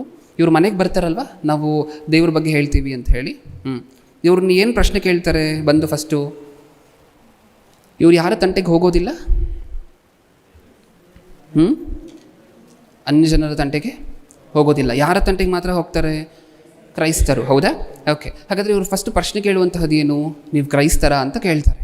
ಇಷ್ಟಕ್ಕೂ ನಿಜ ಏನು ಗೊತ್ತಾ? ಇವ್ರು ಕ್ರೈಸ್ತರೇ ಅಲ್ಲ. ಇವ್ರೇನಲ್ಲ. ಯಾಕೆ? ಯೇಸು ಕ್ರಿಸ್ತರನ್ನೇ ಇವ್ರು ದೇವರು ಅಂತ ಅಂಗೀಕಾರ ಮಾಡ್ತಾರ? ಮಾಡೋದಿಲ್ಲ. ಆದರೂ ಸಹ ಏನು ಹೆಸರಿಟ್ಕೊಂಡಿದ್ದಾರೆ ಗೊತ್ತಾ? ನಾವು ಕ್ರೈಸ್ತರೇ. ನೀವು ಇವ್ರನ್ನ ಕರೆದು ಕೇಳಿ ಒಂದು ಸಾರಿ, ನೀವು ಕ್ರೈಸ್ತರ ಅಂತ ಕೇಳಿ, ಕ್ರೈಸ್ತರೇ ಅಂತಾರೆ. ಹ್ಞೂ ಅಂತಾರೆ. ಹ್ಞೂ ಅನ್ನೋದೇ ಇಲ್ಲ, ಕ್ರೈಸ್ತರೇ ಅಂತಾರೆ. ಆದರೆ ನೀವು ಯೇಸು ಕ್ರಿಸ್ತರನ್ನ ದೇವರು ಅಂತ ನಂಬ್ತೀರಾ ಅಂತ ಕೇಳಿ, ಏನಂತಾರೆ? ಮತ್ತು ಯಾವ ಆ್ಯಂಗಲಲ್ಲಿ ಬ್ರದರ್ ನೀವು ಕ್ರೈಸ್ತರು? ಹೌದಾ? ಇದು ದೊಡ್ಡ ಮೋಸ ನಡೀತಿರುವಂತಹದ್ದು ಸಮಾಜದಲ್ಲಿ ಅಂತ ಹೇಳಿದ್ರೆ ಇದು. ಮೊಟ್ಟ ಮೊದಲನೇದಾಗಿ ರಸಲ್ ಅನ್ನುವಂತಹ ವ್ಯಕ್ತಿಯ ಬ್ಯಾಕ್ಗ್ರೌಂಡನ್ನು ನೋಡಿದ್ವಿ. ಅದಾದ ನಂತರ ಇವರು ಇಟ್ಕೊಂಡಿರುವಂಥ ಹೆಸರು ಸರಿನಾ ಅಂತ ಹೇಳಿ ನೋಡಿದ್ವಿ. ಎಲ್ಲ ತಪ್ಪಾಗಿ ಕಾಣಿಸ್ತಿದೆ ಇವಾಗವರೆಗೂ. ಇನ್ನೂ ಏನಾದರೂ ಅಟ್ಲೀಸ್ಟ್ ಒಂದಾದರೂ ಒಳ್ಳೇದೇನಾದರೂ ಸಿಕ್ಕುತ್ತಾ ಅಂತ ಹೇಳಿ ಮುಂದೆ ಹಾಗೆ ಆಲೋಚನೆ ಮಾಡಿ ನೋಡ್ತಾ ಹೋಗೋಣ. ಅದಕ್ಕಿಂತ ಮುಂಚಿತವಾಗಿ ದೇವರನ್ನು ಯಾರೂ ಸಹ ನೋಡಲಿಕ್ಕೆ ಆಗೋದಿಲ್ಲ ಅನ್ನೋದಕ್ಕೋಸ್ಕರ 2 ರೆಫರೆನ್ಸನ್ನು ನೋಟ್ ಮಾಡಿ ಇಟ್ಕೊಳ್ಳಿ. ಓದುವಂತಹ ಅವಶ್ಯಕತೆ ಇಲ್ಲ. ಕೀರ್ತನೆಗಳು 50ನೇ ಅಧ್ಯಾಯ 3ನೇ ವಚನ. ದೇವರ ಸ್ವರೂಪ ಎಂತಹದ್ದು, ದೇವರ ಸುತ್ತ ಅಗ್ನಿಜ್ವಾಲೆಗಳು ಹೋಗ್ತಿರುವಂತಹದ್ದು ಈ ರೆಫರೆನ್ಸ್ಗಳಲ್ಲಿ ನಮಗೆ ಕಾಣಿಸುತ್ತೆ. ಕೀರ್ತನೆಗಳು 50ನೇ ಅಧ್ಯಾಯ 3ನೇ ವಚನ. ದೇವರ ಸ್ವರೂಪ, ದೇವರ ಶಕ್ತಿ ಎಂತಹದ್ದು ಅಂತ ಹೇಳಿ ಗೊತ್ತಾಗುತ್ತೆ. ಓದುವಂಥ ಅವಶ್ಯಕತೆ ಇಲ್ಲ ಪ್ರಿಯರೇ, ಸಮಯ ಆಗುತ್ತೆ. ನೆಕ್ಸ್ಟ್ ಟಾಪಿಕ್ ಹೋಗೋಣ. ಹಾಗೆ ಕೀರ್ತನೆಗಳು 46ನೇ ಅಧ್ಯಾಯ 6ನೇ ವಚನ. ಇಲ್ಲಿ ದೇವರ ಸೌಂಡನ್ನು ಕೇಳಲಿಕ್ಕಾಗುತ್ತಾ? ದೇವರ ಸೌಂಡ್ ಎಂತಹದ್ದು, ಎಂಥ ಮಹಾವಿಶಾಲವಾಗಿರುವಂತಹದ್ದು ಅಂತ ಹೇಳಿ ಈ ರೆಫರೆನ್ಸಲ್ಲಿ ನಮಗೆ ಗೊತ್ತಾಗುತ್ತೆ. ಓಕೆ, ನೆಕ್ಸ್ಟ್ ವಿಚಾರಕ್ಕೆ ಹೋಗೋಣ. ಹೆಸರಿನ ಬಗ್ಗೆ ಇಷ್ಟೊತ್ತು ಮಾತಾಡ್ಕೊಂಡಿದ್ದೀವಿ. ಆ ಹೆಸರು ಸರಿನಾ ಅಂತ ಹೇಳಿದ್ರೆ ತಪ್ಪು ಅಂತ ಸತ್ಯವೇದ ಕರೆಕ್ಟಾಗಿ ಸ್ಟ್ರೇಟ್ ಫಾರ್ವರ್ಡ್ ಆಗಿ ಹೇಳ್ತು. ಮೊಟ್ಟ ಮೊದಲನೇದಾಗಿ ನೀವು ಇಟ್ಕೊಂಡಿರುವಂಥ ಹೆಸರೇ ತಪ್ಪು. ನಿಜನಾ? ನೆಕ್ಸ್ಟ್, ಇನ್ನು ಕಳೆದ ವಾರ ನೋಡಿದಂತಹ ಸಿದ್ಧಾಂತಗಳನ್ನು ಶುರು ಮಾಡೋಣ. ಇಷ್ಟಕ್ಕೂ ಇವರು ನಂಬಿರುವಂತಹ ಸಿದ್ಧಾಂತಗಳಲ್ಲಿ ಯಾವುದು ಸರಿ ಯಾವುದು ತಪ್ಪು ಅನ್ನುವಂತಹದ್ದನ್ನು ಶುರು ಮಾಡ್ತಾ ಎಲ್ಲಿಂದ ಶುರು ಮಾಡೋಣ ಅಂತ ಹೇಳಿದ್ರೆ ಇವ್ರನ್ನ ಆಚರಿಸುವಂತಹ ಚಿಕ್ಕ ಚಿಕ್ಕ ಆಚರಣೆಗಳಿಂದ ಶುರು ಮಾಡೋಣ. ಆಮೇಲೆ ಯೇಸು ಕ್ರಿಸ್ತರ ವಿಚಾರಕ್ಕೆ ಬರೋಣ. ಯಾಕೆಂದರೆ ಇವರು ಒಂದೇ ಸರಿ ಯೇಸು ಕ್ರಿಸ್ತರು ದೇವರಲ್ಲ ಅಂತಾರಲ್ವ. ನಾವು ಆ ಆಚರಣೆಗೆ ಬರೋದಕ್ಕಿಂತ ಮುಂಚಿತವಾಗಿ, ಅದಕ್ಕೆ ಉತ್ತರವನ್ನು ನೋಡುವುದಕ್ಕಿಂತ ಮುಂಚಿತವಾಗಿ ಇವ್ರು ಮಾಡುವಂತಹ ಚಿಕ್ಕ ಚಿಕ್ಕ ಆಚರಣೆಗಳಿಂದ ಶುರು ಮಾಡೋಣ. ಯಾವ ಆಚರಣೆಯಿಂದ ಶುರು ಮಾಡೋಣ? ಇಷ್ಟಕ್ಕೂ ನಾನು ಕಳೆದ ವಾರ ಹೇಳಿದ ಹಾಗೆ ಇವರು ಯಾವುದನ್ನು ಗೌರವಿಸೋದಿಲ್ಲ? ರಾಷ್ಟ್ರಗೀತೆಯನ್ನು, ಇವರಿಗೆ ರಾಷ್ಟ್ರಗೀತೆಯನ್ನು ಹಾಡುವಂತಹ ನ್ಯಾಷನಲ್ ಆ್ಯಂಥಮ್ ಜನಗಣಮನ ಇದನ್ನು ಹಾಡುವಂತಹ 100 ಜನ ಇದ್ದಾರೆ ಅಂತ ಅಂದ್ಕೊಳ್ಳಿ. ಆ 100 ಜನರೂ ಸಹ ಅವತ್ತು ನ್ಯಾಷನಲ್ ಆ್ಯಂಥಮ್ ಜನಗಣಮನ ಎಲ್ಲರೂ ಹಾಡ್ತಿದ್ದಾರೆ. ಆದರೆ ಯೆಹೋವನ ಸಾಕ್ಷಿಗಳು ಒಂದು 5 ಜನ ಇದ್ದಾರೆ ಅಂತ ಅಂದ್ಕೊಳ್ಳಿ ಅವ್ರ ಮಧ್ಯ. ಅವರು ಮಾತ್ರ ಅದನ್ನು ಹಾಡೋದಿಲ್ಲ. ಒಂದು 5 ಜನ ನಿಂತಿದ್ದಾರೆ. ಫ್ಲ್ಯಾಗ್ಗೆ ಸಲ್ಯೂಟ್ ಮಾಡಬೇಕಾಗಿರುವುದು, ಇಂಡಿಯನ್ ನ್ಯಾಷನಲ್ ಫ್ಲ್ಯಾಗ್ಗೆ ಸಲ್ಯೂಟ್ ಮಾಡಬೇಕಾಗಿರುವಂತಹ ಅನಿವಾರ್ಯತೆ ಬಂದಿದೆ. ಆ 5 ಜನ ಸಲ್ಯೂಟ್ ಮಾಡಿದ್ರೆ ಇದರಲ್ಲಿ ಒಬ್ಬ ಯೆಹೋವನ ಸಾಕ್ಷಿಗಳು ಇದ್ದರೆ ಅವ್ರು ಏನು ಮಾಡೋದಿಲ್ಲ? ಓಟು ಸಹ ಹಾಕೋದಿಲ್ಲ. ಓಟ್ ಹಾಕುವುದರ ಬಗ್ಗೆ ನಾವು ಮಾತಾಡುವಂತಹದ್ದು ಬೇಡ. ಆದರೆ ಇಲ್ಲಿ ನಮಗೆ ಪ್ರಾಬ್ಲಮ್ ತಂದಿಡುವಂತಹ ಒಂದು ವಿಚಾರ ಇದೆ. ಅದು ಯಾವ ವಿಚಾರ ಗೊತ್ತಾ? ಇಷ್ಟಕ್ಕೂ ಈ ಯೆಹೋವನ ಸಾಕ್ಷಿಗಳು ಅನ್ನುವಂತಹ ಸಬ್ ಡಿವಿಷನನ್ನು 40-45 ದೇಶದಲ್ಲಿ ಬ್ಯಾನ್ ಮಾಡಿದ್ದಾರೆ. 40-45 ದೇಶದ ಗವರ್ನಮೆಂಟ್ ಏನು ಮಾಡಿದೆ? ಸುಮಾರು 40-45 ದೇಶಗಳು ಏನು ಮಾಡಿದೆ? ಯೆಹೋವನ ಸಾಕ್ಷಿಗಳು ಅನ್ನುವಂತಹ ಡಿನಾಮಿನೇಷನ್ನೇ ಅವರ ದೇಶದಿಂದ ಬ್ಯಾನ್ ಮಾಡಿದೆ. ಏನಕ್ಕೋಸ್ಕರ ಬ್ಯಾನ್ ಮಾಡಿದ್ದೀರಾ ಅಂತ ಹೇಳಿ ಕೇಳಿದ್ರೆ, ಈ ಥರ ಅತಿ ರೇಖವಾಗಿರುವಂಥ ಆಚರಣೆಗಳು, ಒಂದು ರೀತಿಯಾಗಿರುವಂತಹ ಒಂದು ದೇಶದಲ್ಲಿ ಸಹೋದರ ಭಾವವನ್ನು ಕೆಡಿಸುವಂತಹ ಆಚರಣೆಗಳನ್ನು ಯೂಸ್ ಮಾಡ್ತಾರೆ. ಅದನ್ನು ಇವ್ರು ಯೂಸ್ ಮಾಡಿದ್ರೆ ಪರವಾಗಿಲ್ಲ. ನಮಗಿನ್ನೂ ಏನು ಬ್ರದರ್ ಪ್ರಾಬ್ಲಮ್ ಏನು? ನ್ಯಾಷನಲ್ ಫ್ಲಾಗ್ಗೆ ಸಲ್ಯೂಟ್ ಮಾಡಿಲ್ಲ ಅಂತ ಹೇಳಿದ್ರೆ ಪ್ರಾಬ್ಲಮ್ ಏನು ಅಂತ ನೀವು ಕೇಳಿದ್ರೆ ಅದಕ್ಕೊಂದು ಉದಾಹರಣೆ ಕೊಡ್ತೀನಿ. ನಿಮಗೆ ಸರ್ಕಾರಿ ಕೆಲಸ ಸಿಕ್ತು ಅಂತ ಅಂದ್ಕೊಳ್ಳಿ, ಗವ್ರ್ಮೆಂಟ್ ಜಾಬ್ ಆಯಿತು ಅಂತ ಅಂದ್ಕೊಳ್ಳಿ. ಆ ಗವ್ರ್ಮೆಂಟ್ ಜಾಬಲ್ಲಿ ನಿಮಗೊಂದು 15 ವರ್ಷ ಎಕ್ಸ್ಪೀರಿಯನ್ಸ್ ಇತ್ತು. ಟೀಚರ್ ಆಗಿ ಗವರ್ನಮೆಂಟ್ ಸ್ಕೂಲಲ್ಲಿ 15 ವರ್ಷ ಎಕ್ಸ್ಪೀರಿಯನ್ಸ್ ಇತ್ತು. ಆ 15 ವರ್ಷ ಎಕ್ಸ್ಪೀರಿಯನ್ಸನ್ನು ಕನ್ಸಿಡರ್ ಮಾಡಿ ನಿಮಗೊಂದು ಗವರ್ನಮೆಂಟ್ ಶಾಲೆಯಲ್ಲಿ ಪ್ರಿನ್ಸಿಪಲ್ ಉದ್ಯೋಗ ಕೊಟ್ಟಿದ್ದಾರೆ. ಯಾವ ಉದ್ಯೋಗ? ಪ್ರಿನ್ಸಿಪಲ್ ಆಗಿ ಮಾಡಿದ್ದಾರೆ. ಈಗ ಪ್ರತಿ ವರ್ಷವೂ ಏನು ಬರುತ್ತೆ? ಇಂಡಿಪೆಂಡೆನ್ಸ್ ಡೇ ಬರುತ್ತಾ? ಈಗ ಇಂಡಿಪೆಂಡೆನ್ಸ್ ಡೇ ದಿನ ನಿಮ್ಮ ಕರ್ತವ್ಯ ಏನು ಅಂತ ಹೇಳಿ. ಒಂದು ಗವರ್ನಮೆಂಟ್ ಶಾಲೆಯಲ್ಲಿ ಶಿಕ್ಷಕರಾಗಿದ್ದೀರಾ, ನಿಮ್ಮ ಕರ್ತವ್ಯ ಏನು? ಹೌದಾ? ಒಂದು ಜೆಂಡಾವನ್ನು ಮಕ್ಕಳ ಕೈಲೆಲ್ಲ ರೆಡಿ ಮಾಡಿಸಿ ಅದನ್ನು ಅನ್ಫಾಯಿಲ್ ಮಾಡಿಸಿ ಫಸ್ಟು. ಅದನ್ನು ಹಾಯಿಸ್ಟ್ ಮಾಡುವಂಥವ್ರು ಯಾರು? ಪ್ರಿನ್ಸಿಪಲ್ ನೀವೇ. ಯಾರು ಹಾಯಿಸ್ಟ್ ಮಾಡುವಂತಹದ್ದು? ನೀವೇ ಅಲ್ವಾ? ನೀವು ಹಾಯಿಸ್ಟ್ ಮಾಡಿಬಿಟ್ಟು ಅದಕ್ಕೆ ಸಲ್ಯೂಟ್ ಮಾಡಿಲ್ಲ ಅಂತ ಅಂದ್ಕೊಳ್ಳಿ. ಆ ಸಮಯದಲ್ಲಿ ಅಲ್ಲಿರುವಂತಹ ಮಕ್ಕಳೆಲ್ಲ ಏನು ಮಾಡ್ತಾರೆ? ನಾಳೆ ನೀವೇ ಅಲ್ವಾ ಮಾದರಿ? ಅಂದರೆ ನೀವೇ ಅಲ್ವಾ? ಹೌದಾ? ಫ್ಲ್ಯಾಗ್ ಹಾಯಿಸ್ಟ್ ಮಾಡಿದ ನಂತರ ಏನು ಮಾಡಬೇಕು? ಈ ದೇಶದಲ್ಲಿ ಇದ್ದೀವಿ ಅಂತ ಹೇಳಿದ್ರೆ direct principles of state policy ಅಂತ ಹೇಳಿ ನಮ್ಮ ಕಾನ್ಸ್ಟಿಟ್ಯೂಷನಲ್ಲಿ ಆರ್ಟಿಕಲ್ 51A ಅಲ್ಲಿ ಒಂದಷ್ಟು ಪ್ರಿನ್ಸಿಪಲ್ಸ್ ಇದೆ. ನಮ್ಮ ಸಂವಿಧಾನದಲ್ಲಿ ಕಾನ್ಸ್ಟಿಟ್ಯೂಷನಲ್ಲಿ ಆರ್ಟಿಕಲ್ 51A ಅಲ್ಲಿ ಒಂದಷ್ಟು ಪ್ರಿನ್ಸಿಪಲ್ಸ್ ಇದೆ. ಆ ಪ್ರಿನ್ಸಿಪಲ್ಸ್ ಏನು ಹೇಳುತ್ತೆ ಗೊತ್ತಾ? ನೀವು ರಾಷ್ಟ್ರಧ್ವಜಕ್ಕೆ ಅವಮಾನ ಮಾಡುವಂತಹದ್ದು ಆಗಬಾರ್ದು, ಅದನ್ನು ಗೌರವಿಸಬೇಕು. ರಾಷ್ಟ್ರೀಯ ಗೀತೆಯನ್ನು ಅವಮಾನ ಮಾಡಬಾರ್ದು, ಗೌರವಿಸಬೇಕು. ಇದೆಲ್ಲ ಇದೆ. ಎಲ್ಲಿದೆ? ನಮ್ಮ ಸಂವಿಧಾನದಲ್ಲಿ. ನಮ್ಮ ದೇಶದ ರೂಲ್ ಏನು ಹೇಳುತ್ತೆ? ಈ ಥರ ಅವಮಾನ ಪಡಿಸುವಂಥ ಕೆಲಸವನ್ನು ಮಾಡಬಾರ್ದು. ಹಾಗಾದರೆ ಒಬ್ಬರು ಟೀಚರ್ ಆಗಿ ಗವರ್ನಮೆಂಟ್ ಸ್ಕೂಲಲ್ಲಿ ಹೋದರೆ ಅವ್ರು ಸಲ್ಯೂಟ್ ಮಾಡಲೇಬೇಕಾಗಿರುವಂಥ ಅನಿವಾರ್ಯತೆ ನಿಜನ? ಅವ್ರು ಮಾಡಿಲ್ಲ ಅಂದರೆ ಏನಾಗುತ್ತೆ? ಸುತ್ತ ಇರುವಂತಹ ಮಕ್ಕಳು, ಸುತ್ತ ಇರುವಂತಹ ಶಿಕ್ಷಕರೆಲ್ಲ ಇವರನ್ನೇ ನೋಡ್ತಿರ್ತಾರೆ. ಹೋಗಲಿ. ಅಲ್ಲ ಯೆಹೋವನ ಸಾಕ್ಷಿಗಳೇ, ನೀವು ನ್ಯಾಷನಲ್ ಫ್ಲಾಗ್ಗೆ ಸಲ್ಯೂಟ್ ಮಾಡಬಾರ್ದು ಅಂತ ಹೇಳಿದ್ರಲ್ವ, ನ್ಯಾಷನಲ್ ಆ್ಯಂಥಮನ್ನು ಹಾಡಬಾರ್ದು ಅಂತ ಹೇಳಿದ್ವಲ್ವ, ನೀವು ಹಾಡೋದಿಲ್ಲ ಅಲ್ವಾ? ನಿಮ್ಮನ್ನು ನಂಬಿದ್ರೆ ನಾಳೆ ಇನ್ನೊಬ್ಬರನ್ನು ಅದೇ ರೀತಿ ಮಾಡ್ತೀರಾ ಅಲ್ವಾ? ಓಕೆ, ನನಗೆ ಹೇಳಿ, ನೀವು ಯಾವ ರೆಫರೆನ್ಸನ್ನು ತೋರಿಸಿ ನ್ಯಾಷನಲ್ ಫ್ಲಾಗ್ಗೆ ಸಲ್ಯೂಟ್ ಮಾಡಬಾರ್ದು, ನ್ಯಾಷನಲ್ ಆ್ಯಂಥಮನ್ನು ಹಾಡಬಾರ್ದು ಅಂತಿದ್ದೀರಾ? ಯಾವ ರೆಫರೆನ್ಸನ್ನು ತೋರಿಸಿ ಇದನ್ನು ಹೇಳ್ತಿದ್ದೀರಾ ಅಂತ ಹೇಳಿ ಕೇಳಿದ್ರೆ ನಿಮ್ಮ ಸ್ಕ್ರೀನ್ ಮೇಲೆ ಬರುತ್ತೆ. ಅವರ ವೆಬ್ಸೈಟಿಂದನೇ ಸ್ನಿಪ್ ತೊಗೊಂಡಿರುವಂತಹ ಸ್ನಿಪ್. ಅದನ್ನು ಒಂದು ಸರಿ ಹಾಕ್ತೀರಾ ಅಣ್ಣ? ಅದನ್ನು ಒಂದು ಸರಿ, ಅದು ಯೆಹೋವಾ ವಿಟ್ನೆಸ್ಸಿಂದ ತೊಗೊಂಡು ವೆಬ್ಸೈಟ್, ಪ್ರಸ್ತುತ ಅವರ ವೆಬ್ಸೈಟಲ್ಲಿ ನೀವು ಗೂಗಲ್ ಮಾಡಿದ್ರೆ ಈಗಲೂ ಸಹ ನೋಡಬಹುದು. ಏನಂತ ಇದೆ ಅವ್ರ ವೆಬ್ಸೈಟಲ್ಲಿ? ಅವ್ರು ಹೇಳ್ಕೊಂಡಿರುವಂಥದ್ದು ಏನಂತ ಗೊತ್ತಾ? ನಾವು ನ್ಯಾಷನಲ್ ಫ್ಲಾಗನ್ನು ಅವಮಾನ ಮಾಡೋದಿಲ್ಲ, ನಾವು ನ್ಯಾಷನಲ್ ಆ್ಯಂಥಮನ್ನು ಅವಮಾನ ಮಾಡೋದಿಲ್ಲ, ಆದರೆ ಸಲ್ಯೂಟು ಮಾಡೋದಿಲ್ಲ, ನ್ಯಾಷನಲ್ ಆ್ಯಂಥಮನ್ನು ಹಾಡೋದು ಇಲ್ಲ. ಅಲ್ಲ, 100 ಜನ ಸಲ್ಯೂಟ್ ಮಾಡಬೇಕಾದ್ರೆ ನೀವು ಮಾಡಿಲ್ಲ ಅಂತ ಹೇಳಿದ್ರೆ ಅದು ಅವಮಾನನೇ ಅಲ್ವಾ? ನೀವು ಹೇಳಿರೋ ಪ್ರಕಾರ ಯಾರು ಗವರ್ನಮೆಂಟ್ ಕೆಲಸಕ್ಕೆ ಹೋಗೋ ಹಂಗಿಲ್ವಾ? ಡಿಫೆನ್ಸಲ್ಲಿ ಒಂದು ಉದ್ಯೋಗ ಸಿಕ್ತು ಅಂತ ಅಂದ್ಕೊಳ್ಳಿ, ಮಿಲಿಟ್ರಿಯಲ್ಲಿ ನೀವು ಹೋಗಿ ವಾರ್ ಮಾಡುವಂತಹ ಉದ್ಯೋಗ ಸಿಕ್ಕದೆ ಹೋದರೂ ಹಿಂದೆ ಬ್ಯಾಕ್ ಎಂಡಲ್ಲಿ ಕೆಲಸ ಮಾಡುವಂಥ ಒಂದು ಉದ್ಯೋಗ ಸಿಕ್ತು ಅಂತ ಅಂದ್ಕೊಳ್ಳಿ. ಇಂಡಿಪೆಂಡೆನ್ಸ್ ಡೇಗೆ, ರಿಪಬ್ಲಿಕ್ ಡೇಗೆ ಅವರು ಏನು ಮಾಡಬೇಕು? ಅವರು ಯುದ್ಧ ಮಾಡದೇ ಹೋದರೂ ಒಬ್ಬ ಡಾಕ್ಟ್ರಾಗಿ ಮಿಲಿಟ್ರಿಯಲ್ಲಿ ಕೆಲಸ ಮಾಡ್ತಿದ್ದಾರೆ ಅಂತ ಹೇಳಿದ್ರು ಅವರು ಏನು ಮಾಡಬೇಕು? ಇಂಡಿಪೆಂಡೆನ್ಸ್ ಡೇಗೆ, ರಿಪಬ್ಲಿಕ್ ಡೇಗೆ? ಹೌದಾ? National anthem ಹಾಡಬೇಕಾ? ಸೆಲ್ಯೂಟ್ ಮಾಡಬೇಕಾ? ಹೌದು. ಇಷ್ಟಕ್ಕೂ ಅದು ಮಾಡುವಂತಹ ತಪ್ಪು ಅಂತ ಇದೆಯಾ ಸತ್ಯವೇದದಲ್ಲಿ? ಆದರೆ ಇವರು ಈ ರೆಫರೆನ್ಸ್ಗಳನ್ನು ತೋರಿಸ್ತಾರೆ. ಅಲ್ಲಿರುವಂತಹ ರೆಫರೆನ್ಸನ್ನು ಓದಿ. ಯಾವುದು? ಓದಿ, ತೆಗೆದು ಓದಿ. ಏನಂತ ಇದೆ ಅದರಲ್ಲಿ? ನಿನ್ನ ದೇವರಾಗಿರುವ ಕರ್ತನಿಗೆ ಅಡ್ಡ ಬಿದ್ದು ಆತನೊಬ್ಬನನ್ನೇ ಆರಾಧಿಸಬೇಕು. ಇನ್ನೊಂದು ಸರಿ ಓದೋಣ. ನಿಮ್ಮ ದೇವರಾಗಿರುವ ಕರ್ತನಿಗೆ ಅಡ್ಡ ಬಿದ್ದು ಆತನೊಬ್ಬನನ್ನೇ ಆರಾಧಿಸಬೇಕು. ಈ ರೆಫರೆನ್ಸನ್ನು ತೋರಿಸಿ ಏನಂತಿದ್ದಾರೆ? ನ್ಯಾಷನಲ್ ಫ್ಲಾಗ್ಗೆ ನಾವು ಸೆಲ್ಯೂಟ್ ಮಾಡೋದಿಲ್ಲ. ಎಷ್ಟಕ್ಕೂ ನಾವು ಅಡ್ಡ ಬೀಳ್ತಿದ್ದೀವ? ನ್ಯಾಷನಲ್ ಫ್ಲಾಗ್ಗೆ ನಾವು ಅಡ್ಡ ಬೀಳ್ತಿದ್ದೀವ? ಇಲ್ಲಿ ದೇವರು ಒಬ್ಬರೇ, ನಿಮಗೆ ನಾನು ಬಿಟ್ಟರೆ ಇನ್ನೊಬ್ಬರು ದೇವರು ಇರಬಾರ್ದು ಅನ್ನುವಂಥ ಉದ್ದೇಶದಲ್ಲಿ ಮಾತಾಡಿದ್ದಾರೆ. ಹೌದಾ? ಇನ್ನೊಂದು ರೆಫರೆನ್ಸ್ ಹಾಗೆ ಕೆಳಗಡೆ ಸ್ಕ್ರೋಲ್ ಮಾಡಿ ಅಣ್ಣ, ಇನ್ನೊಂದು ರೆಫರೆನ್ಸನ್ನು ಮೆನ್ಷನ್ ಮಾಡಿದ್ದಾರೆ ಅದೇ ವೆಬ್ಸೈಟಲ್ಲಿ. ಇದು ಸೆಕೆಂಡ್ ರೆಫರೆನ್ಸ್. ಅದನ್ನು ಒಂದು ಸರಿ ಓದಿ ಪ್ರಿಯರೇ. ಪ್ರಿಯ ಸಹೋದರರೇ, ವಿಗ್ರಹಾರಾಧನೆಯ ಗೊಡವೆಯನ್ನು ಸಂಪೂರ್ಣವಾಗಿ ತೊರೆದು ಬಿಡಿರಿ. ಈ ರೆಫರೆನ್ಸನ್ನು ತೋರಿಸಿ ಏನಂತಿದ್ದಾರೆ? ಫ್ಲ್ಯಾಗಿಗೆ ಸಲ್ಯೂಟ್ ಮಾಡಿದ್ರೆ ಏನಂತೆ? ವಿಗ್ರಹಾರಾಧನೆನಾ? ಫ್ಲ್ಯಾಗಿಗೆ ಸಲ್ಯೂಟ್ ಮಾಡಿದ್ರೆ ವಿಗ್ರಹಾರಾಧನೆನಾ ಪ್ರಿಯರೇ? ಯಾಕೆಂದರೆ ಈ ತಪ್ಪು ಮನೋಭಾವ ಕ್ರೈಸ್ತರ ತಲೆಯಿಂದ ಹೋಗಬೇಕು. ನಾಳೆ ದಯವಿಟ್ಟು ಇವ್ರ ಕೆಲಸಗಳನ್ನು ಕಳ್ಕೊಂಡು ಬೀದಿಗೆ ಬರಬಾರ್ದು ಅನ್ನುವಂಥ ಉದ್ದೇಶದಿಂದ ಮುಂಚಿತವಾಗಿ ಹೇಳ್ತಿದ್ದೀವಿ. ನೀವು ಸಲ್ಯೂಟ್ ಮಾಡಿಲ್ಲ ಅಂದರೆ ಏನಾಗುತ್ತೆ? ಕೆಲಸ ಹೋಗುತ್ತೆ. ಅಷ್ಟೇನಾ? ಕಾರಣ ಯಾರು? ನಾಳೆ ಬಂದು ನೀವು ಯಾರನ್ನು ಕರ್ಸ್ ಮಾಡ್ತೀರಾ? ಈ ಥರ ದೇವರನ್ನು ನಂಬ್ಕೊಂಡೇರಿ, ನನ್ನ ಕೆಲಸ ಹೋಯ್ತು, ಇವಾಗ ಬೀದಿಲಿದ್ದೀನಿ. ಹಾಗಾದರೆ ಇವರ ಪ್ರಕಾರ ಫ್ಲ್ಯಾಗ್ಗೆ ಸಲ್ಯೂಟ್ ಮಾಡಿದ್ರೆ ಅದು ವಿಗ್ರಹಾರಾಧನೆ. ಓಕೆ, ಸತ್ಯವೇದದಲ್ಲಿರುವಂಥ ಒಂದು ಮಾತನ್ನು ನೋಡೋಣ. ವಿಗ್ರಹಾರಾಧನೆ ಅಂದರೆ ಏನು, ವಿಗ್ರಹಾರಾಧನೆಯನ್ನು ಏನಕ್ಕೆ ಹೋಲಿಸಿದ್ದಾರೆ ಅಂತ ಹೇಳಿ ಗೊತ್ತಾಗುತ್ತೆ. ಕೊಲೊಸ್ಸಿಯರಿಗೆ ಬರೆದ ಪತ್ರಿಕೆ 3ನೇ ಅಧ್ಯಾಯ 5ನೇ ವಚನ, 3:5. ಭೂ ಸಂಬಂಧವಾದ ಭಾವವನ್ನು ಸಾಯಿಸಿರಿ. ಜಾರತ್ವ, ಬಂಡುತನ, ಕಾಮಾಭಿಲಾಷೆ, ದುರಾಶೆ, ವಿಗ್ರಹಾರಾಧನೆಗೆ ಸಮವಾಗಿರುವ ಲೋಭ. ಇಲ್ಲಿ ವಿಗ್ರಹಾರಾಧನೆಯನ್ನು ಯಾವುದಕ್ಕೆ ಹೋಲಿಸಿದ್ದಾರೆ ದೇವರು? ವಿಗ್ರಹಾರಾಧನೆಗೆ ಸಮವಾಗಿರುವ. ಇವರ ಪ್ರಕಾರ ವಿಗ್ರಹಾರಾಧನೆ ಅಂದರೆ ಫ್ಲಾಗ್ ಸಲ್ಯೂಟ್ ಮಾಡುವಂತಹದ್ದು. ಆದರೆ ಸತ್ಯವೇದದಲ್ಲಿ ಏನು ಹೇಳಿದ್ದಾರೆ ದೇವರು? ವಿಗ್ರಹಾರಾಧನೆಗೆ ಸಮವಾಗಿರುವ ಲೋಭ. ಅಂದರೆ ವಿಗ್ರಹಾರಾಧನೆ ಈಕ್ವಲ್ಸ್ ಟು ಲೋಭ. ಹೌದಾ? ಲೋಭ ಅಂದರೆ ಏನು? ಇಷ್ಟಕ್ಕೂ ಹಣದಾಸೆ. ಓಕೆ, ಈಗ ಹಣದಾಸೆ ಅಂದರೆ ವಿಗ್ರಹಾರಾಧನೆನಾ? ಹೌದು. ಯಾವತ್ತಾದರೂ ಹಣವನ್ನು ಮುಂದೆ ಇಟ್ಟು ಸಲ್ಯೂಟ್ ಮಾಡಿದ್ದೀರಾ? ಮಾಡಿಲ್ಲ. ಆದರೆ ಇವರೇನು ಹೇಳ್ತಿದ್ದಾರೆ? ಸಲ್ಯೂಟ್ ಮಾಡಿದ್ರೆ ಅದು ವಿಗ್ರಹಾರಾಧನೆ. ನಾವು ಹಣಕ್ಕೆ ಸಲ್ಯೂಟೇ ಮಾಡೋದಿಲ್ಲ ಅಲ್ವಾ? ಅದನ್ನು ವಿಗ್ರಹಾರಾಧನೆ ಅಂತ ದೇವರು ಹೇಳಿದಾರಲ್ವಾ? ನಾನು ಕೇಳ್ತಿರುವಂತಹ ಪ್ರಶ್ನೆ ನಿಮ್ಗೆ ಅರ್ಥ ಆಯ್ತಲ್ವಾ?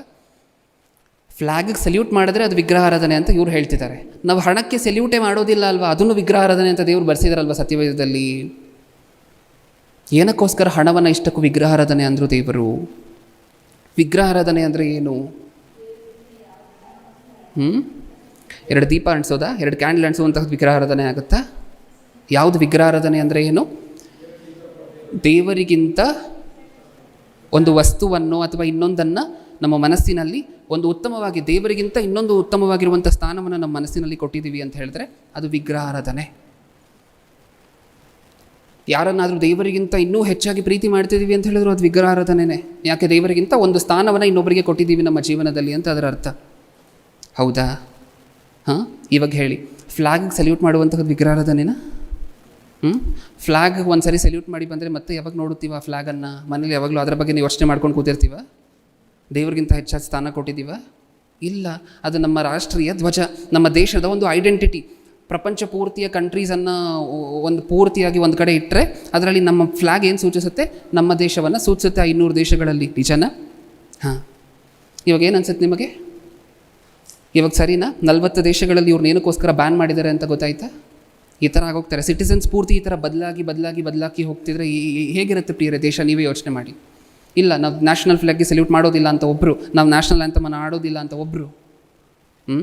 ಪಾಪಗಳನ್ನಂತೂ ಮಾಡ್ತೀವಿ, ಮದ್ಯಪಾನ ಮಾಡ್ತೀವಿ, ಧೂಮಪಾನ ಮಾಡ್ತೀವಿ, ಇನ್ನೊಂದನ್ನು ಮಾಡ್ತೀವಿ, ದೇವ್ರು ಮಾಡಬೇಡ ಅಂತ ಬರೆಸಿರುವಂತಹದನ್ನೆಲ್ಲ ಮಾಡ್ತೀವಿ. ಆದರೆ ಫ್ಲ್ಯಾಗಿಗೆ ಮಾತ್ರ ಸಲ್ಯೂಟ್ ಮಾಡೋದಿಲ್ಲ. ಯಾಕೆ? ಅದು ವಿಗ್ರಹಾರಾಧನೆ ಅನ್ನುವಂತಹದ್ದು ಯಾವ ನ್ಯಾಯ? ಜನರನ್ನು ಇದರಲ್ಲಿ ಬದಲಾಯಿಸಿ ಫ್ಲ್ಯಾಗಿಗೆ ಸಲ್ಯೂಟ್ ಮಾಡುವಂತಹದ್ದು, ನ್ಯಾಷನಲ್ ಆ್ಯಂಥಮ್ ಮಾಡುವಂತಹದ್ದು, ಇದರಲ್ಲೆಲ್ಲ ಬದಲಾಯಿಸಿ ಪಾಪದಲ್ಲಿ ಬದಲಾಯಿಸದೆ ಹೋದರೆ ಅದು ನಿಜವಾಗ್ಲೂ ಕ್ರೈಸ್ತವ್ಯನೇನಾ? ನೆಕ್ಸ್ಟ್, ಇಷ್ಟಕ್ಕೂ ಸತ್ಯವೇದದಲ್ಲಿ ಬರೆಸಿರುವಂತಹ ಮಾತುಗಳು ಒಂದೊಂದಾಗಿ 3 ರೆಫರೆನ್ಸ್ಗಳಿದೆ, ಒಂದೊಂದಾಗಿ ತೆಗೆದು ಓದೋಣ. ರೋಮಾಪುರದವರಿಗೆ ಬರೆದ ಪತ್ರಿಕೆ,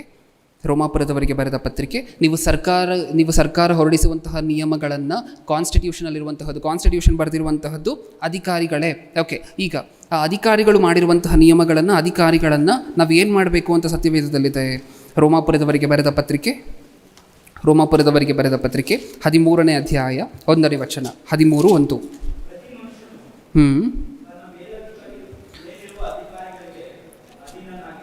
ಪ್ರತಿ ಮನುಷ್ಯನು ತನ್ನ ಮೇಲಿರುವ ಅಧಿಕಾರಿಗಳಿಗೆ ಅಧೀನನಾಗಿರಲಿ. ಅಂದರೆ ಅವ್ರು ಮಾಡುವಂತಹ ರೂಲ್ಸ್ ಆ್ಯಂಡ್ ರೆಗ್ಯುಲೇಷನ್ಸ್ಗೆ ನೀವು ಒಳಪಡಬೇಕು.